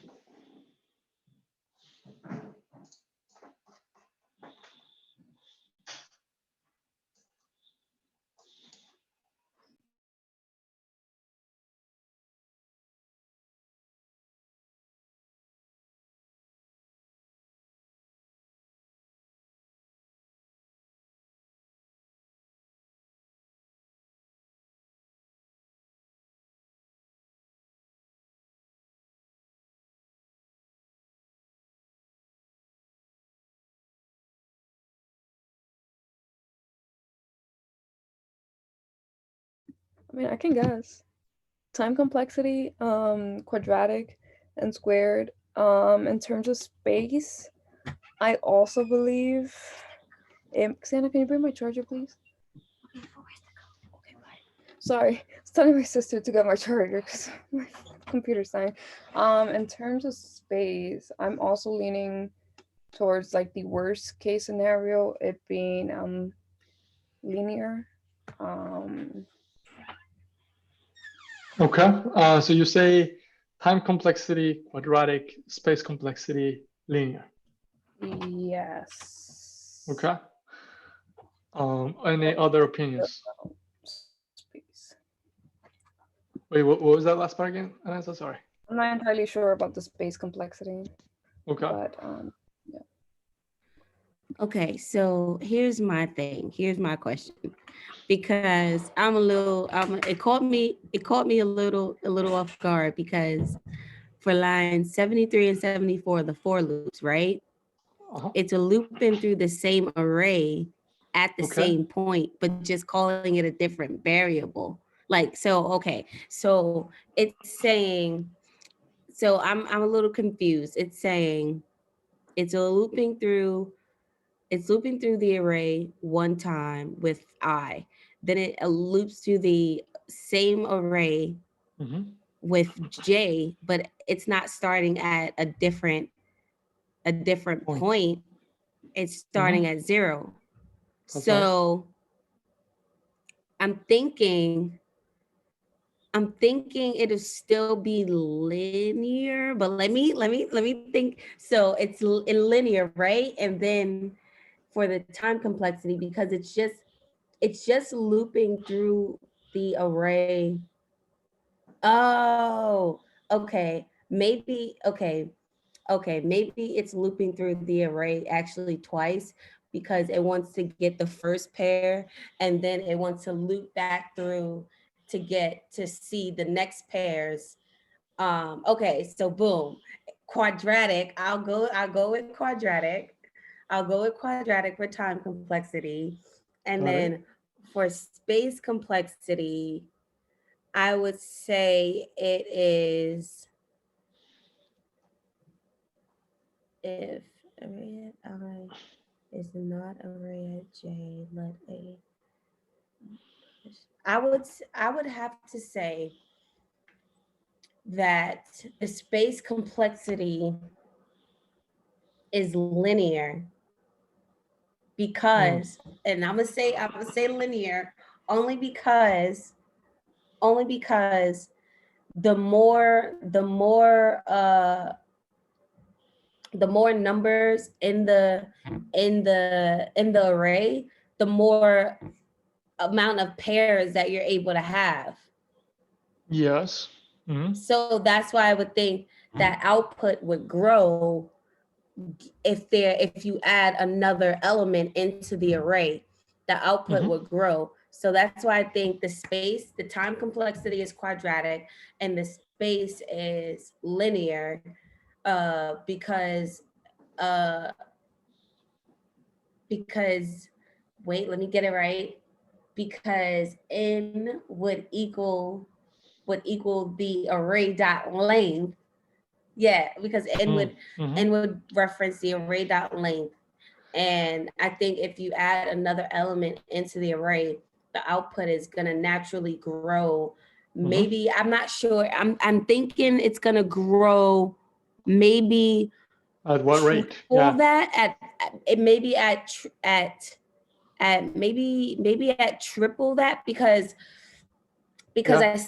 I see for the example inputs, if you have two elements, you're gonna get back two possible pairs. Then if you have three elements, you're gonna get back 6 possible pairs. So maybe it's not triple and actually double. But I think let me think that through. So, but you have three, yeah, so it's double, not triple. So you have 3, you add another element, you have 3 elements now, and then you also get 4 new pairs that you can create. Because you started with the first original 1 and 2, and then adding the 3. Now you have pairs for the 1 and 3, and then the 2 and 3. So then with 4, if you have 4, I believe you're gonna have 8 pairs. It's gonna be 1 2 1 1 3 1 4, then 2 1 2 3 2 4, then 3 1 3 2 3 4, then 4 1 4 2 4 3. And you went a bit fast. I couldn't write them all, but 3 1 3 2 3 4. Yeah. Then 4 1 4 2 and 4 3.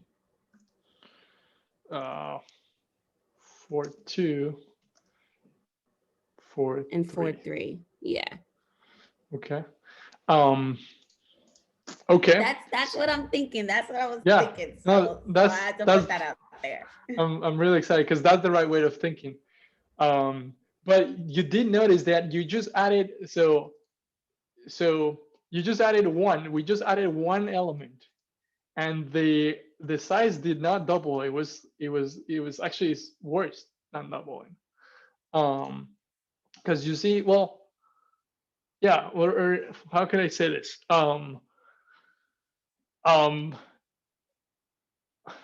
We saw that we add 1 single number, and that adds 4 additional pairs. No, did that? That was no. Yeah, because it doesn't double. You're right. It slowly, in the rate is like slowly increasing, because with the 2 you have 2, and then with the 3 you have 6, but with the 4 you actually get 12. 3 3 6 9. Yeah, you actually get 12. So from 1 2 3 input 6 to 12, what is it doing? Yeah, right. So the point is that you want to get at is, we would know if it was linear because it will be easy to do the math. So it looks like it's something else that is actually worse than linear. So we can say here, if we go back to the graph, we know it's not linear.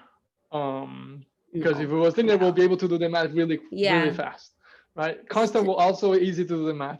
Tricky, logarithmic is tricky, but we saw that logarithmic, it actually goes down instead of going up. Yeah. We add 1 and we barely increase 1. So it has to be worse. It is not log of n. Log of n is sorting, is actually quadratic. It's quadratic in space complexity and quadratic in time complexity.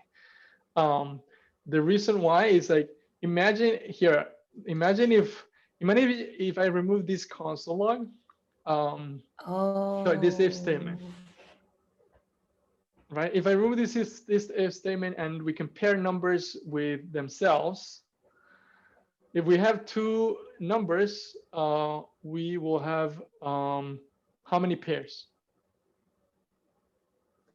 We'll have 4 pairs. If we could have 1 1 1 2 2 1 2 2, right? And if we have 3 numbers and we compare numbers with themselves, then we have 9 pairs. And if we have 4 numbers, we'll have 16 pairs. And if we put even right now here, if we plot this into a graph, here, let's do it. I'm gonna copy. Yeah, actually copy this one. Duplicate.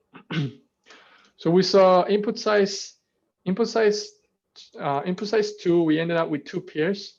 Input size 3. We ended up with how many pairs? 6. 6 pairs. Oops, 6 pairs. Input size 4.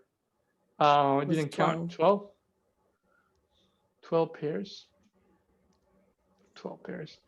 And let's just actually, I'm gonna get rid of this others. See if what am I doing? How do I cancel this? Escape is not working.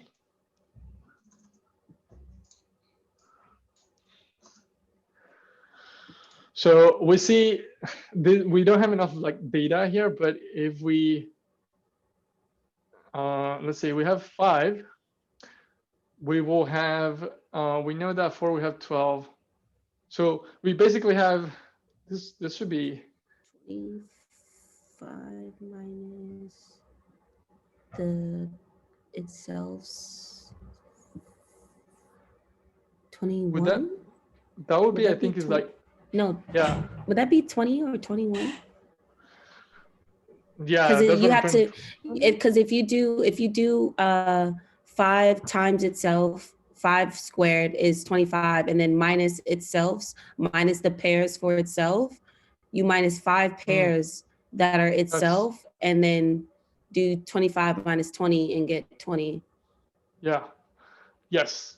That's a smart way to look at it. Yeah, I was trying to say, so we have 5. We know that we're gonna have 5 additional pairing, which is 1, 5 with all the other numbers.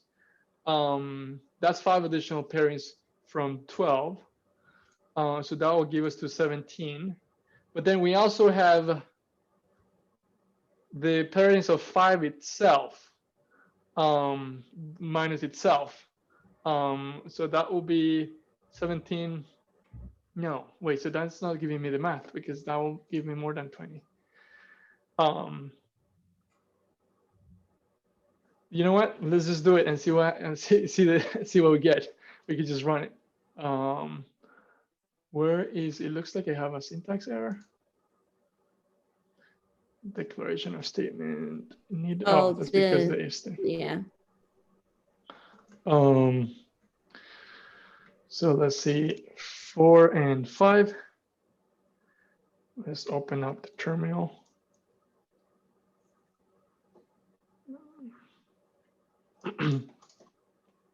Node space complexity. Did I save? I think.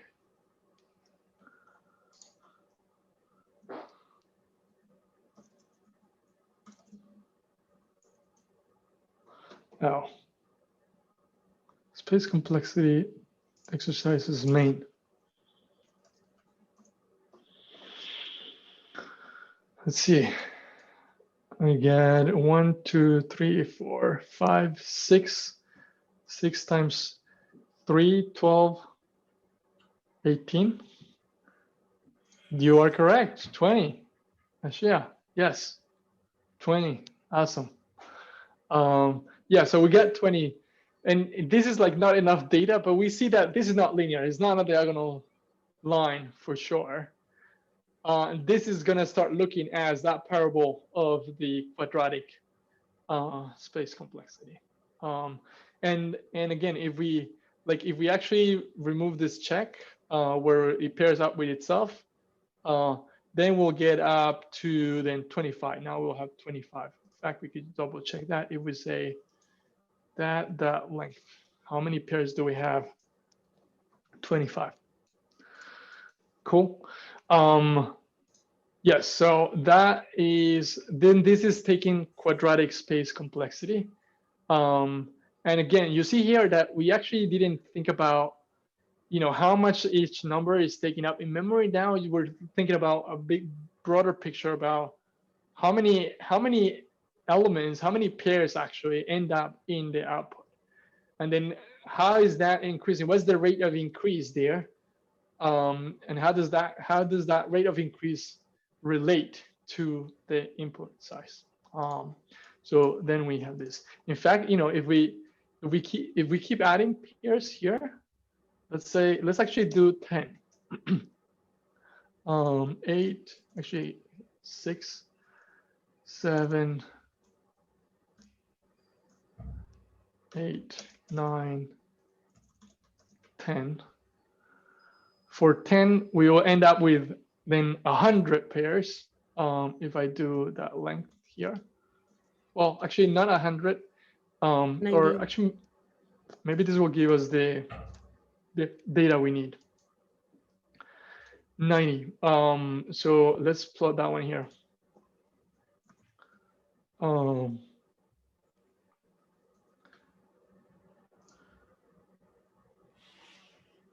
Oh yeah, still doesn't look like it's going that curve.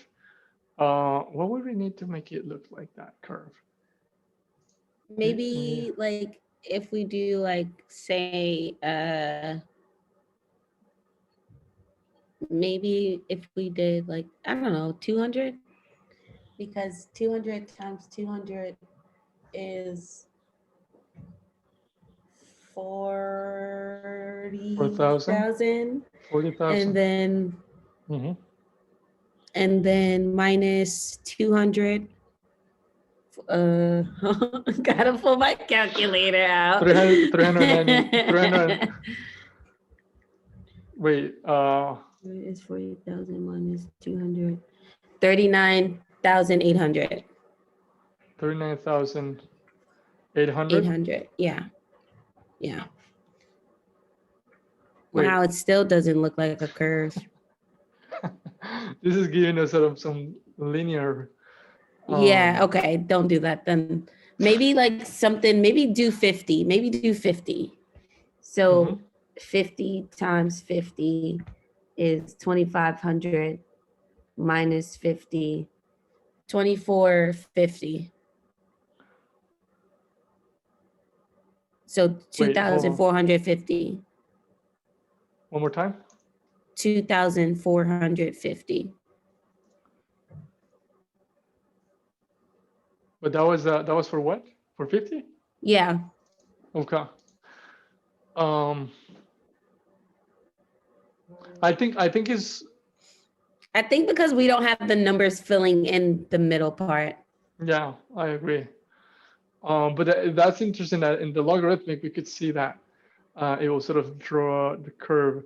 No, you know what? It's like, yeah, it's exactly that. It's because we don't have the middle points here, so we don't see, the graph is just doing that straight line from here to all the way here. Yeah. But we see that, with some of these ones, we can see as a bending. And then if we imagine that gradual bending going forward, we're gonna get that. Okay, let's see. How are we doing on time? Oh, we're actually over time already.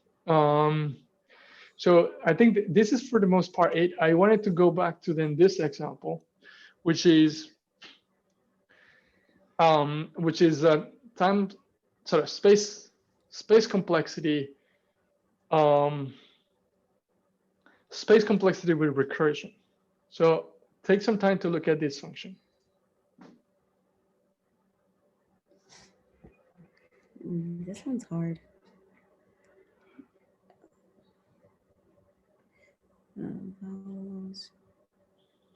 If string dot length equals 0, return 0.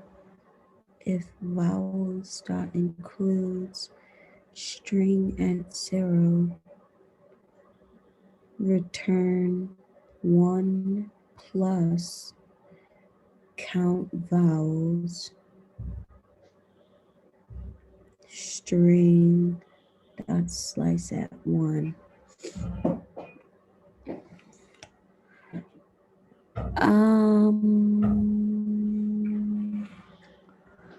So we know what the time we know what the time complexity would be for this, right? What was the time complexity for the original count vowels that we saw? I think it was linear, was it? That's correct. It's linear because you have to look at every single character, right? Mm-hmm. You cannot do it without looking at every single character. And this is looping over every single character, is just looping using recursion. And maybe this could be worth exploring here as a sort of recursion also example.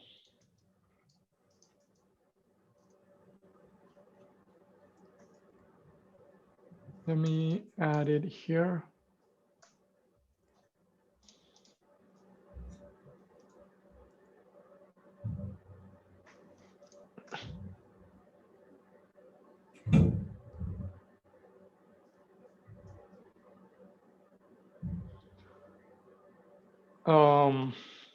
So maybe let's talk about how this is working. So the easiest way for visualizing recursion, as I have mentioned in the past, is for me visualizing the call stack. So let's think about actually, yeah, let's say we have the string hello. We want to call our function with count vowels recursively, and I'm going to call it with the string hello. We know that the output of this should be just HLL, right? Okay. So the way in which this is working, we still have the same vowels that we had in the same variable. Now, whenever a function gets invoked like this, that function goes into the call stack. So this is my call stack, and I'm gonna abbreviate count vowels rec to CVR. See if I can do an R. And now we call it with hello. Actually, maybe I'm gonna need to remove this. Call it with hello. And cool. And then maybe here, oops, that was a very straight line. Let's just close this here. And now here, I'm gonna say, this is the call stack. And here I'm gonna say it returns.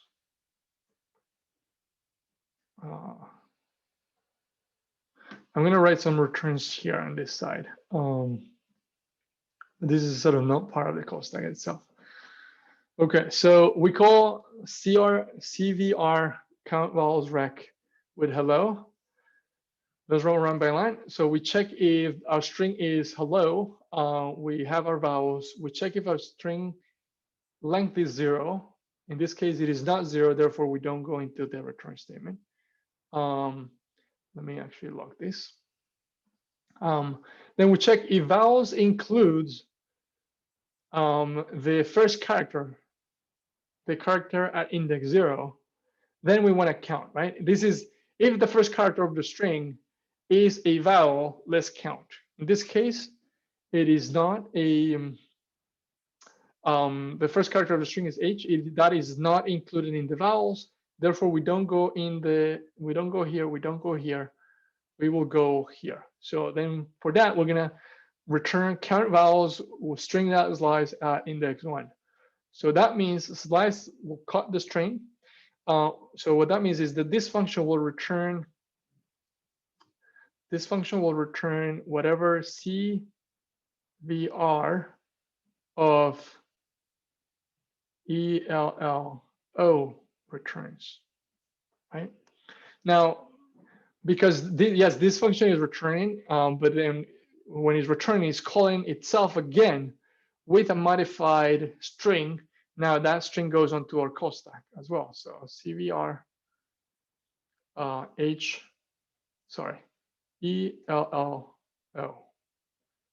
That went onto our stack.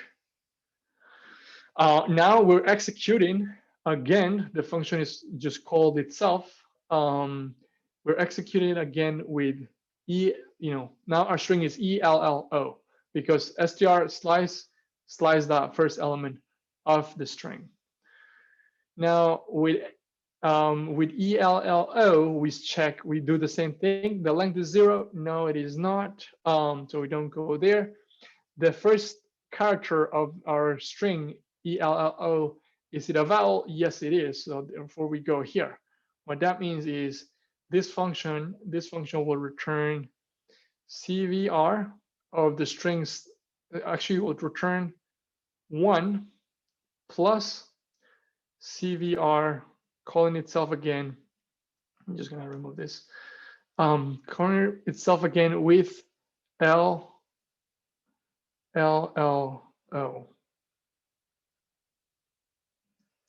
This looks a bit weird. So now when we call it with ELLO, it returns 1 plus a recursive call. So this recursive call then goes onto our call stack. So I'm going to add that. I'm actually going to just copy this and add it there. That went into our call stack. Now here we have LLO. Now we're executing with LLO as our input string. Oh, I hate that this happens when I copy and paste.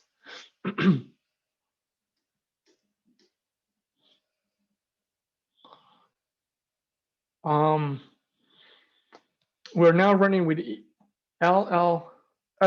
We run our algorithm again. Now string is LLO. We check if the length is 0. It is not. We check if the first character of our string, which is L, is a vowel. It is not. Then we run into count vowels str.slice1, which means then this function will return count vowels recursive with LL, slicing that first element. Now this call goes into our call stack. Then we are running with LO now.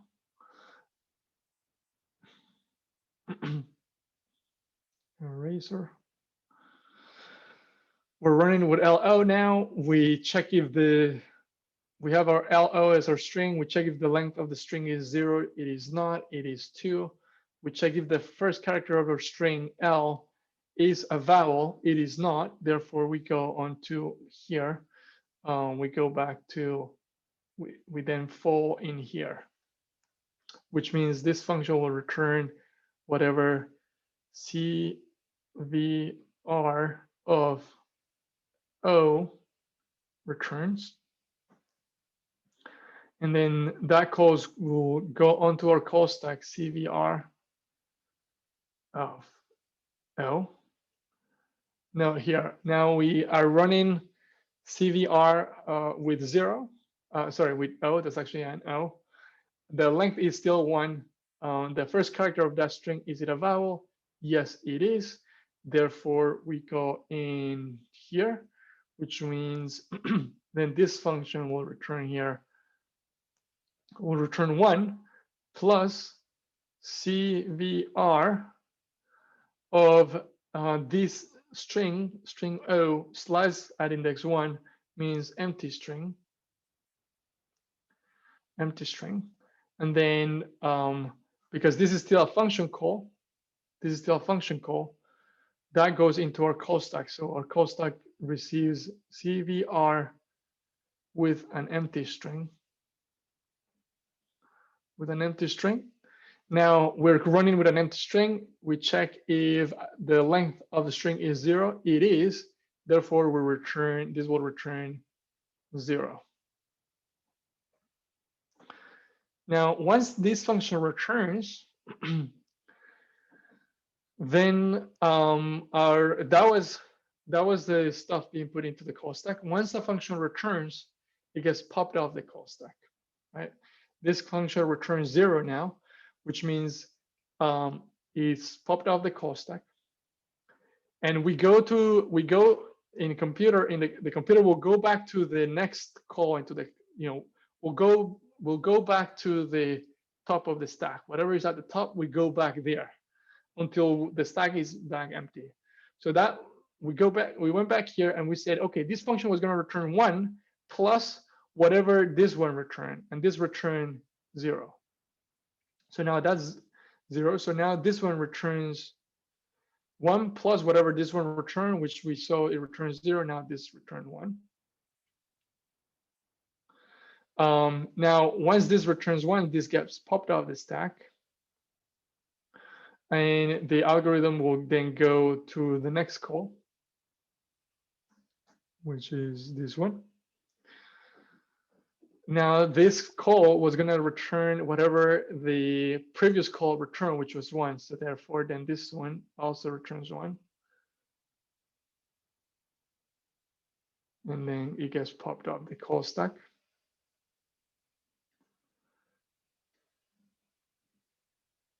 Now we go back here. The algorithm will go back to this one. This one, we had it returned whatever the previous one returned, which was what we had here. So that returned also 1. This is this, each one of these is returning whatever the previous one returned. So this will return this one, or like, say 1. Which was this one. This one was this one. And this one, yeah, it's a bit weird, but this one was this one.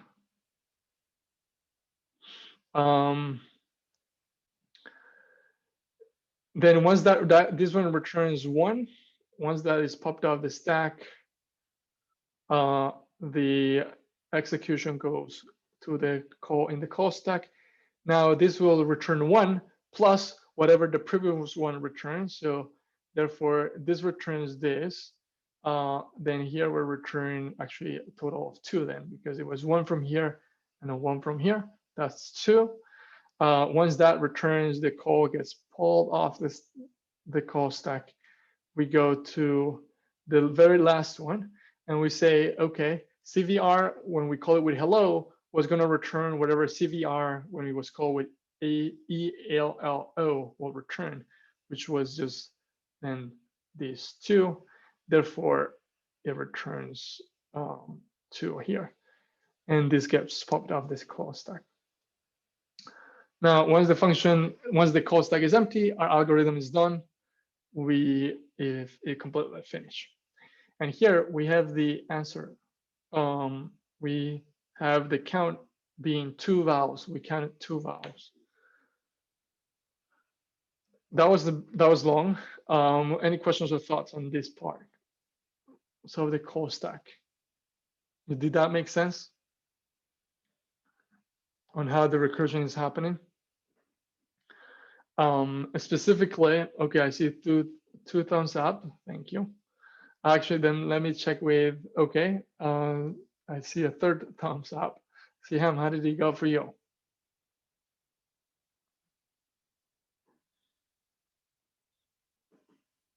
Oh, maybe Siham is not with us right this second, but that's fine. Yeah, so this is the way in which the recursion worked to give us the result 2. Now, why do I mention this here? Because when we have recursion, we have to watch out for space complexity. So let me tell you right now, the algorithm that we saw first, which was the loop to count how many vowels we had, was a linear time complexity algorithm. algorithm. This is a linear time complexity algorithm as well.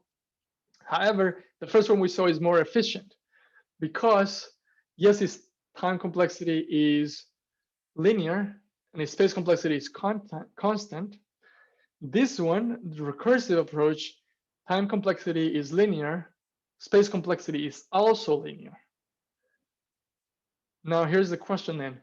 We didn't see any variable growing up here as we saw when we were like removing all the values, that we saw that string getting the characters. So where is the space being taken up here? You may ask. Anyone wants to take a stab at that? Where is the space growing? I think Joanne.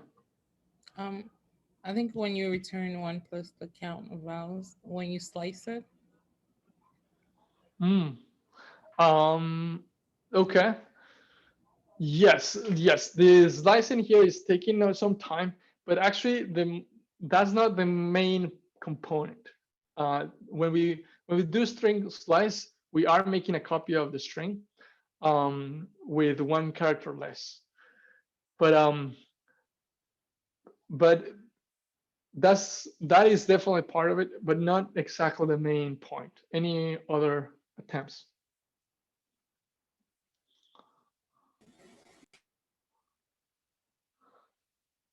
Joanne, I'm not sure if you were going to say something as well. Again. I think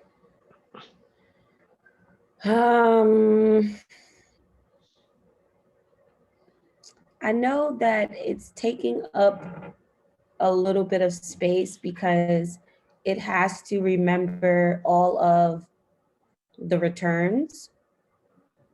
Bingo. So because it remembers all of the returns, and the returns are essentially a callback, or not a callback, but they're being stored in the call stack. Yeah, they're being stored in the call stack. I would say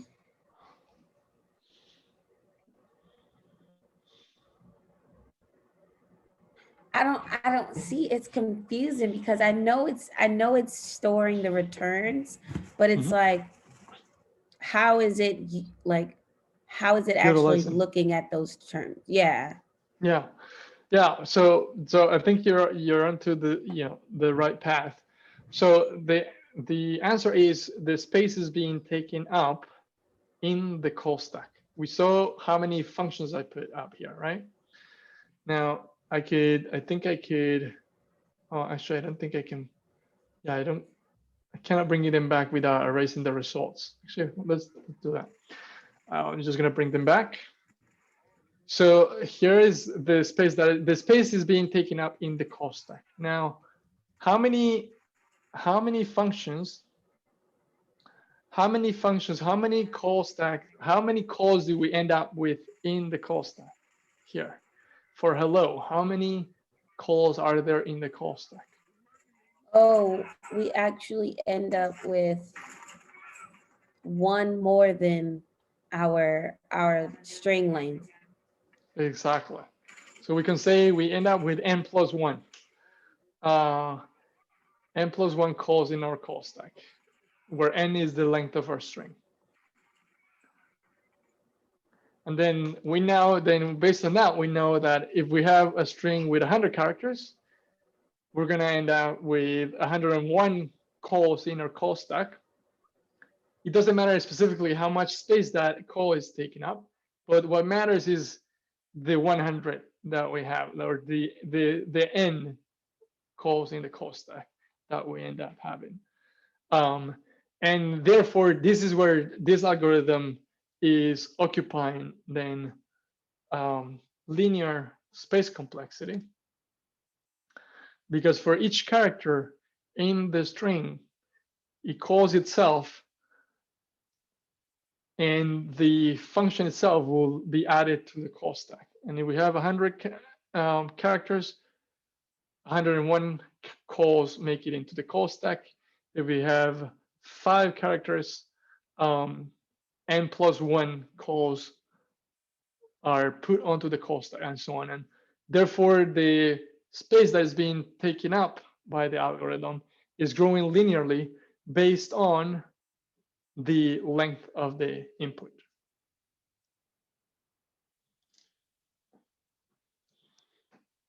Thoughts, questions? So everything depends on the call stack and how much it grows. Exactly. Yes. How much this call stack is growing, and I guess like maybe to go back to your point about sort of the slice. The slice is taking up space, but it's like it's sort of, you see how we were talking about the number that it takes 64 bits and a character takes 16 bits. Here, if we think about like the slice, is sort of thinking about that as the specific, where we can focus on the bigger picture, which is, we see that the call stack, which is, we don't know exactly how much memory each call is taking, but we know that it's gonna grow linearly based on the size of the input. And in fact, I feel like we could, for this example, we could come up with an approximation, because actually, this might be n. No, actually, let's see. This might be n. Well, I was gonna say, so we see that the slice on the first time it occupied 3. Sorry, 4. So this call stack is occupying like, sorry. Let's go from here. Let's go from here.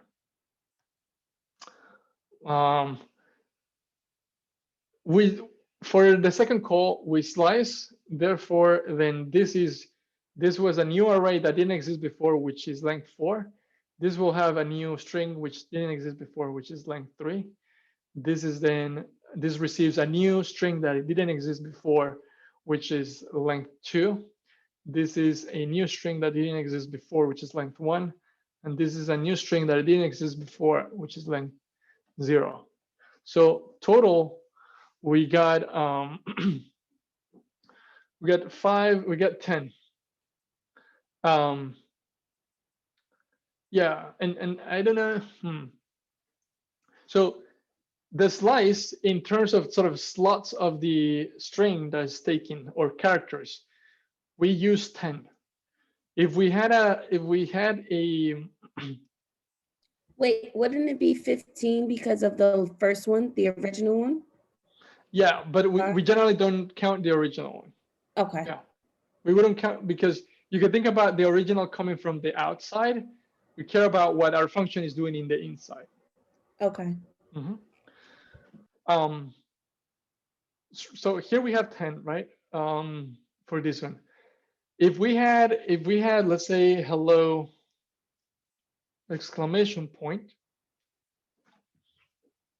as our string, how much would we have?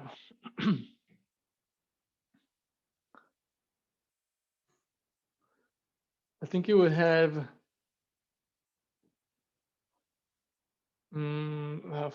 would it be 15? 15. Yeah.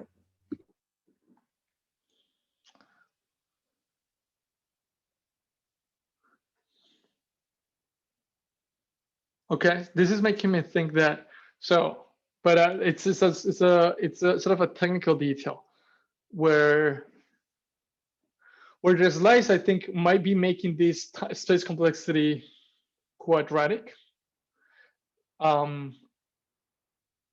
because you see this rate of increase is kind of bad. If we do, if we do hello with 2 exclamation points, we will have 15 plus 6, which is then 21, right? Yeah. And if we keep going, this, from, we added 1 here, we added one here, and we went from 10 to 15. We added one more, and we went from 15 to 21. We add one more. That looks like it's just gonna keep growing. So this to me is sounding like O of n squared, but so I guess to be precise, then here we will say the. Okay, actually, this is a good point, but I hope I don't get you confused.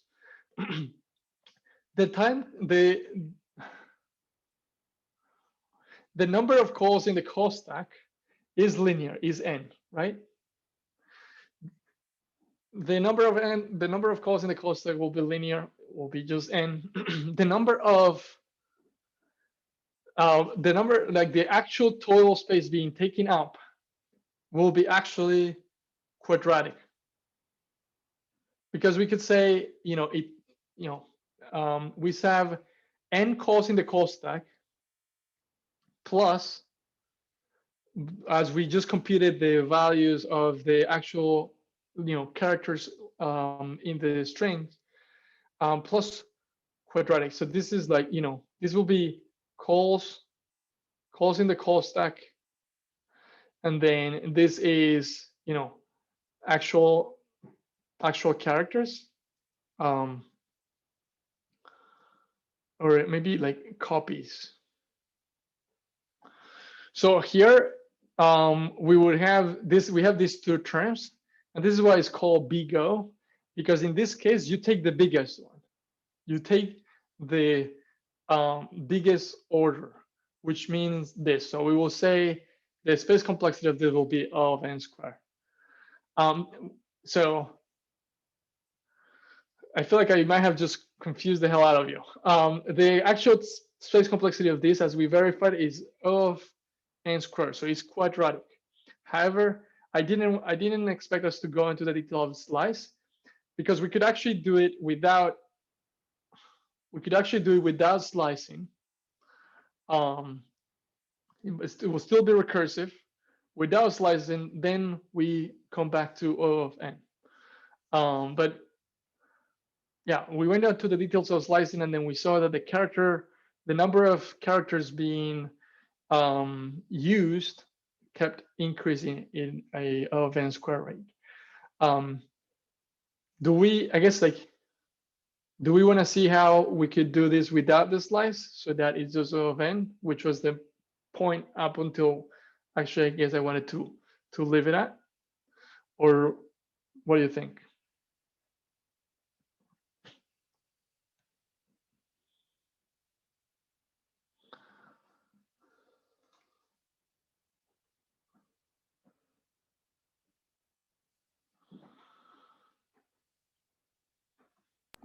So so even though the math is technically not squared, because it's increasing at a higher rate, I don't it's increasing at the quadratic rate. And I feel like, I think as proof we could say, we now know this was 6, so this is 7, this is 8.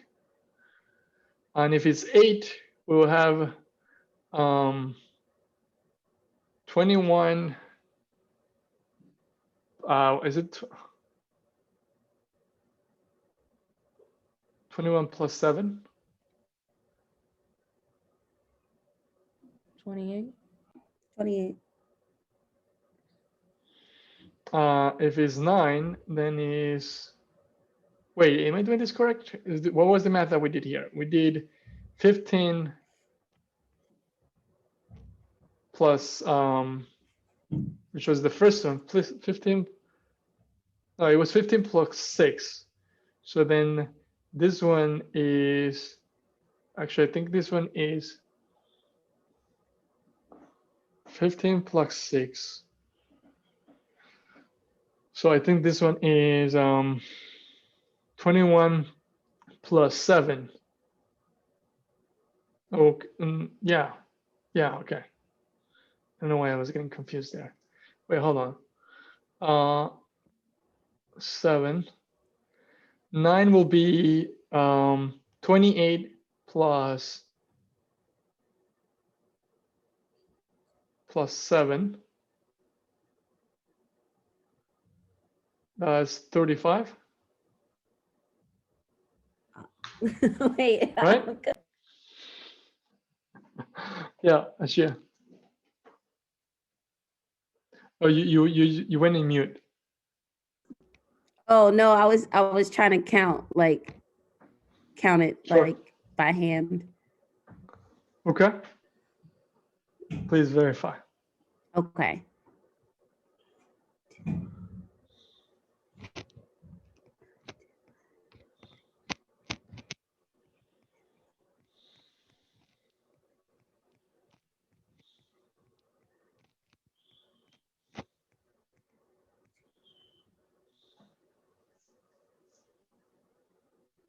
I have 36 for 8, but I could be wrong. Let me, I'm gonna, 36 for 8. yeah, Actually, I I'm gonna think do it by same. calculator. Sure. I got 36 too, but for 9. Like, I think what she's Uh-huh. alluding to is she added 8 to 28. Yeah, so I did, so if I do 9 characters,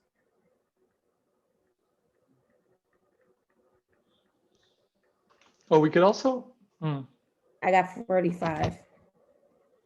45. Mm-hmm. You know, we could what could tell us the truth is if we could count it. We could literally count it here. Let's say cars equals 0, chars, and then we can say let substring sub str equal str.slice. And then we just pass the sub str here. Actually, then let me just do this here so that we can just pass the same sub str here. So I just did that so that we can count the number of characters. So I'm going to say chars is equal plus equal sub str dot length. This should give us the number. So let's try it with hello. Let's just make sure I don't have any other code running. Oh, I feel like we got an error. Oh, I think they called it chars. Oh, so I still have some console logs calling this out. There we go. Wait, we got 2? That's impossible.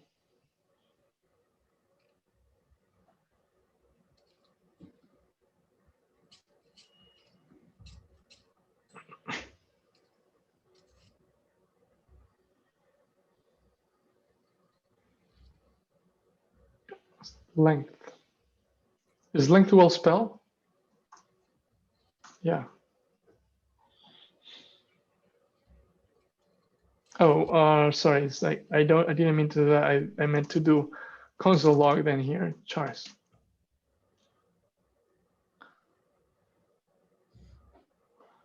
We get 4. Wait, is it because count, we have 59 and 52, like our function is called count vowels rec, but 59 and 62 says count vowels? That is very true. Yes, misspelling. Thank you. There we go. So for 5 we have 10. We said let's keep it going with. So for 6 we have 15. 7, 21. 21. Okay, we're going right. 8, 28. Oh, you were right. Wait, so how did you get 36. that? Oh, 36. Wait, so how did you get that? I'm so confused because I was counting the way I counted. I did. I Yeah. did 8 plus 7 plus 6 plus 5 plus 4 plus and then so forth That's and right. on. So then how do you get 28 and then 36? Yeah. Oh, because I counted the 8. I counted the 8 and I counted the 9 too. Yeah, and I was just counting. I was counting like the previous one Yeah. plus the plus 7 actually plus one less than the current one I'm on. Yeah. Mm. So okay, so we got that data now. Let's try to plot it here.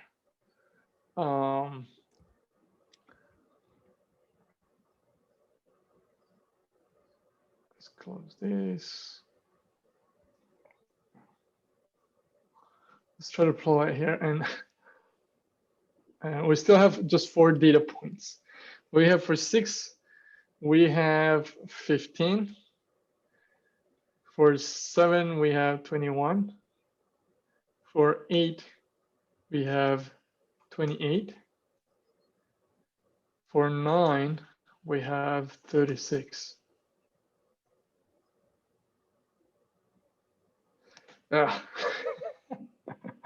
Is that a straight line? No, I don't think it's a straight line. I don't think it's a straight line. Yeah. Oh, let's try here again with, oh, no. What did I do? Let's try here with a very long string. So this was what? It was 9. 10. 1, 2, 3, 4, 5, 6, 7, 8, 9, 10. So let's try with 20. 20, we got 190.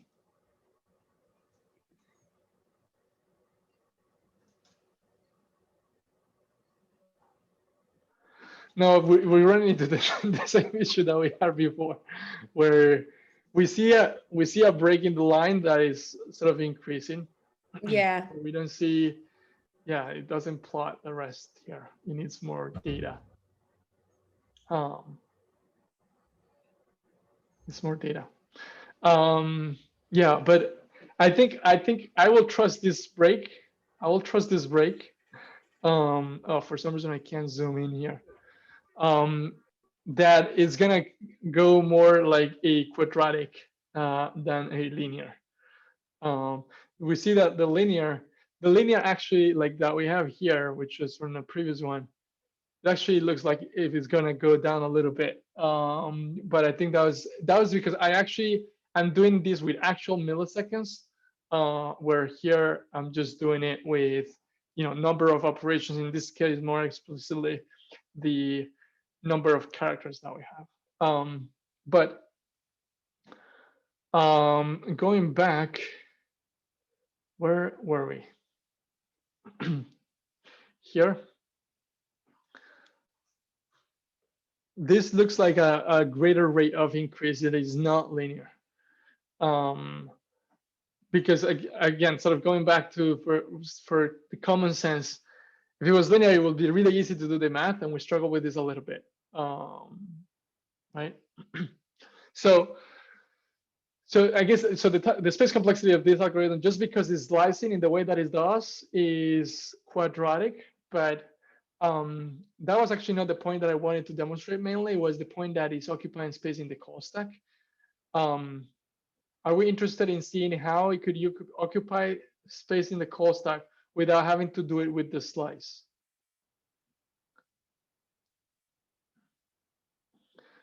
Give me a thumbs up if you're interested in how could we do it without the slice, but still recursive. Okay, I see 2 thumbs up. So if we go back here, what we could do I guess, this could be, I feel like maybe a contrived example, but here we identified that the space complexity of this is quadratic, and we could actually do better if we don't use slice. So let me go back. Actually, let me go back to what we had before. So the way that in which this is iterating is by cutting the string at each step, but in doing so is in doing so is creating new copies of a string. And that's where we saw then that space complexity, more space being taken up. We could avoid that if we pass in a second argument here. What if we pass in an index? Let's call it I. And then when I call this like this, I'm going to say, well, actually, hold on. Let's see. Index. I guess we could do it ascending or descending. Let's say the index I wanted to start at is index 0. Right? And then we could say, okay, if the string length is 0, so we need to change this is our base case for the recursion. We actually want to check if I is the last index, which is str.length. Yeah, I guess in this case we could say,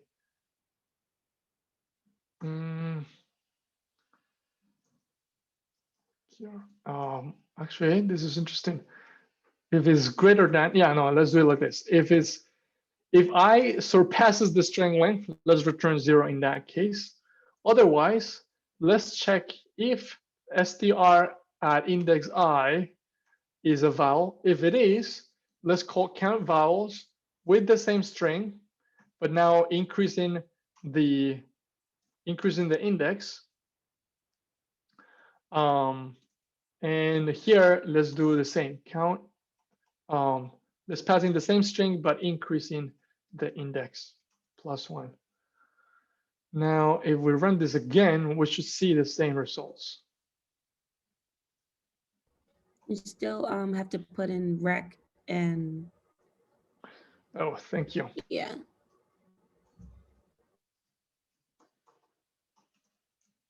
I didn't notice that happen when I where this other console is coming from. Let's try. Maybe it was that I didn't save. No.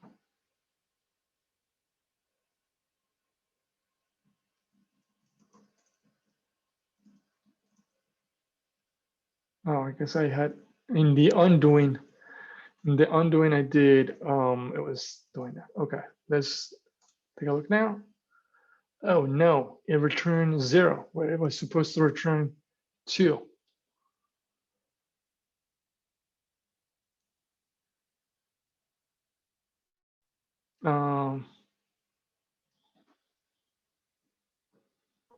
Is it possible because the vowels are uppercase and you're not stressing case sensitive?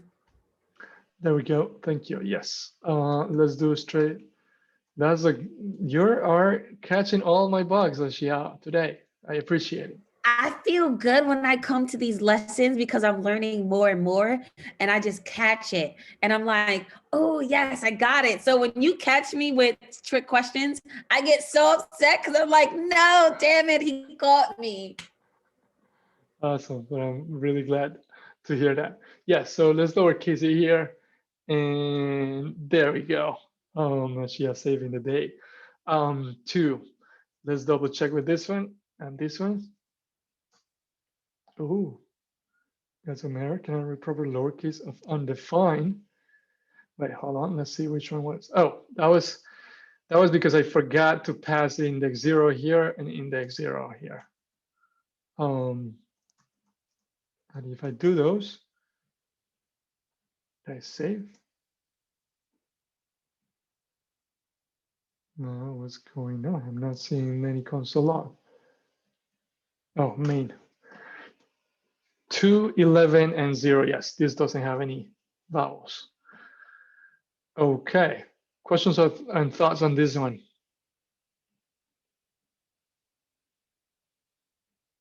So here we are not slicing.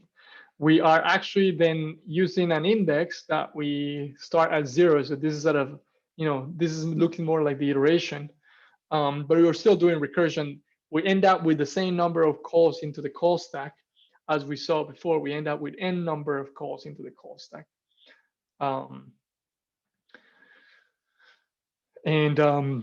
yeah, and then we no longer have that quadratic space that was being taken up by the slicing. We have a more manageable time complexity here, being just linear, the number of calls in the call stack. Okay.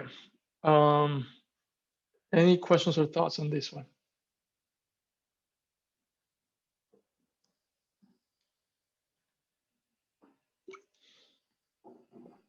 So for this one is the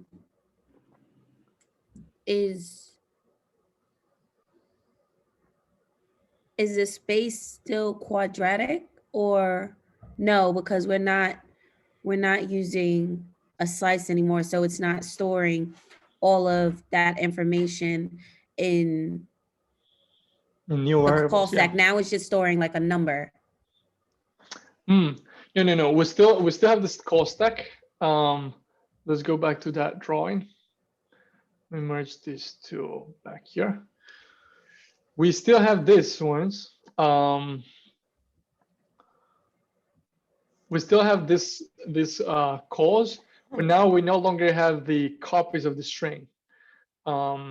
We have, we don't have the copies of the string that were being made automatically by this slice. What we do have is, actually, if I were to be more precise here, what we have is to all of them, let's see if I can do this.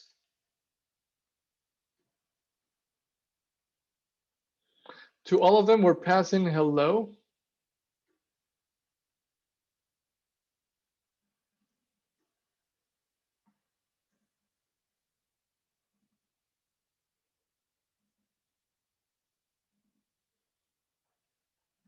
To all of them, we're passing hello. We're passing the same string. We're passing exactly the same string, but we're passing an index now, where we say, there is a bug that maybe they haven't fixed it in like a month already. Maybe I should reach out and let them know. We call it with an index now, which here started at 0, then here it advanced to 1, here it advanced to 2, here it advanced to 3. Oh, maybe this is the number that you were talking about, Ashia? No, not at all. Okay. No. But yeah, we see that here it's always the same string, therefore we're not making copies of it, because those copies was making our space complexity go crazy here. But here, because we're not taking any additional space, we're not taking any additional space due to slicing, because we're not doing slicing anymore, but we are taking additional space in the call stack because we end up with n+1 calls in the call stack. And 1 is a constant, like the number 1 is a constant, which you just get rid of it and then say this is of n in terms of space complexity. So then what's the 1? What's the 1 in n+1? I guess is my confusion. Yeah, that's a good question. We say, well, n+1.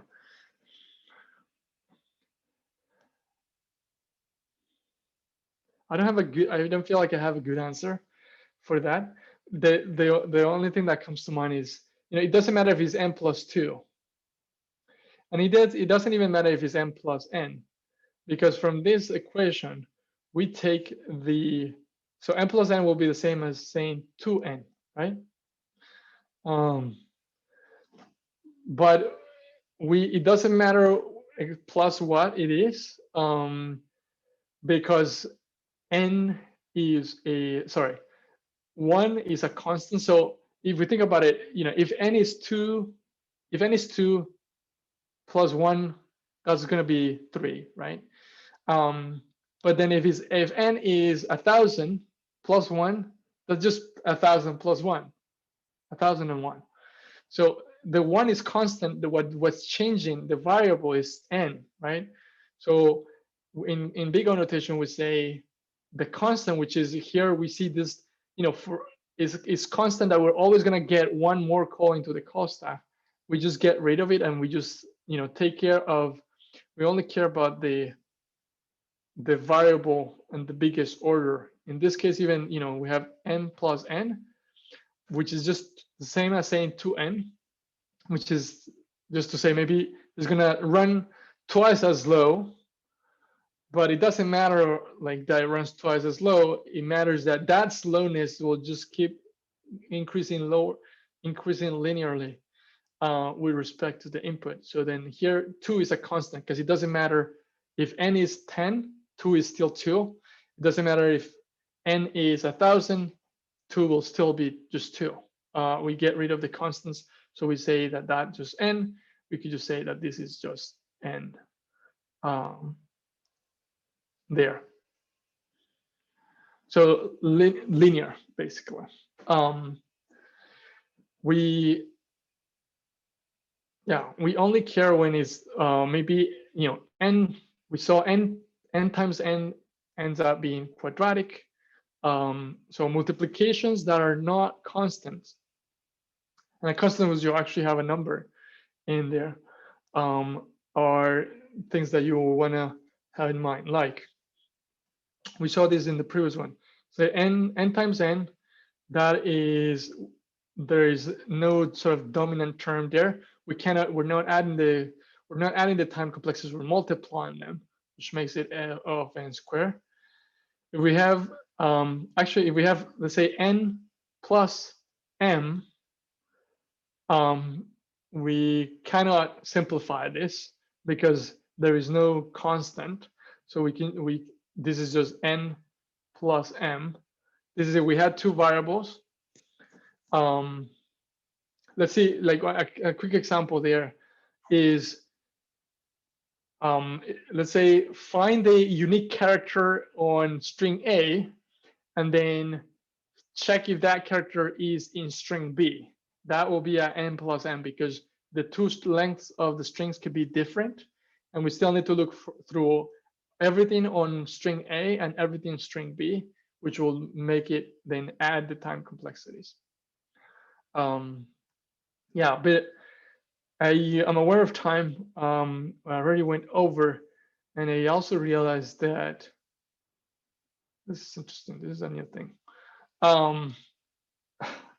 I realized that the point of this is these sessions also, I want to make them more hands-on. Yet here I am. I talked the entire 3 hours.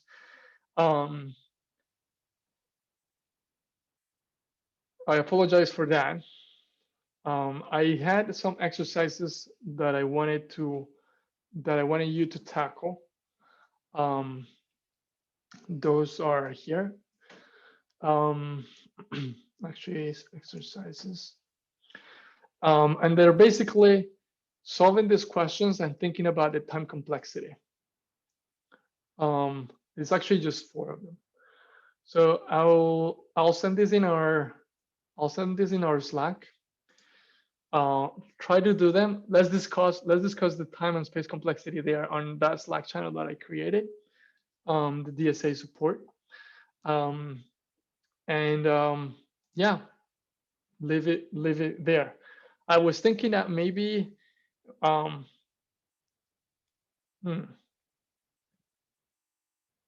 was thinking that maybe next session, instead of moving on to another topic, maybe spend a bit more time here on time complexity, time and space complexity. But I wanted to maybe have it maybe completely just exercise driven, and 2, maybe looking at the time complexity of built-in methods, like for example includes, index of, split,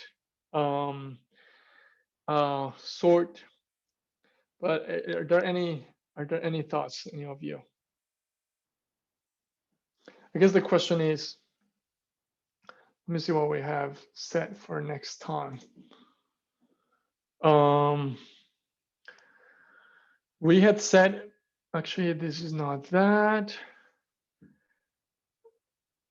Solving problems with hash table was going to be our next one. So the option is, do we do that? Do we look at solving problems with the hash tables next time, or do we look at the big O complexity, more exercises on big O complexity for space and time, and the big O complexity of built-in functions? I think the big O complexity. Okay, so we have one vote for big O complexity from Ashia, Yeah, the same. 2 votes. Yeah, same here. Okay, so 3 is half plus 1 of our audience today. We'll do that then. We'll take a look at more hands-on time and space complexity and the time and space complexity of built-in methods. Sounds good. All right, everyone, any last minute questions or thoughts?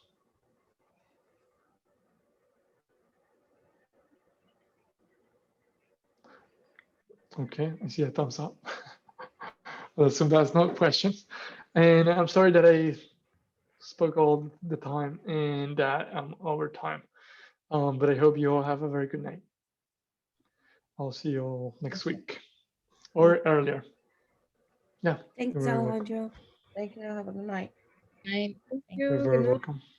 Good night. Good night, everyone.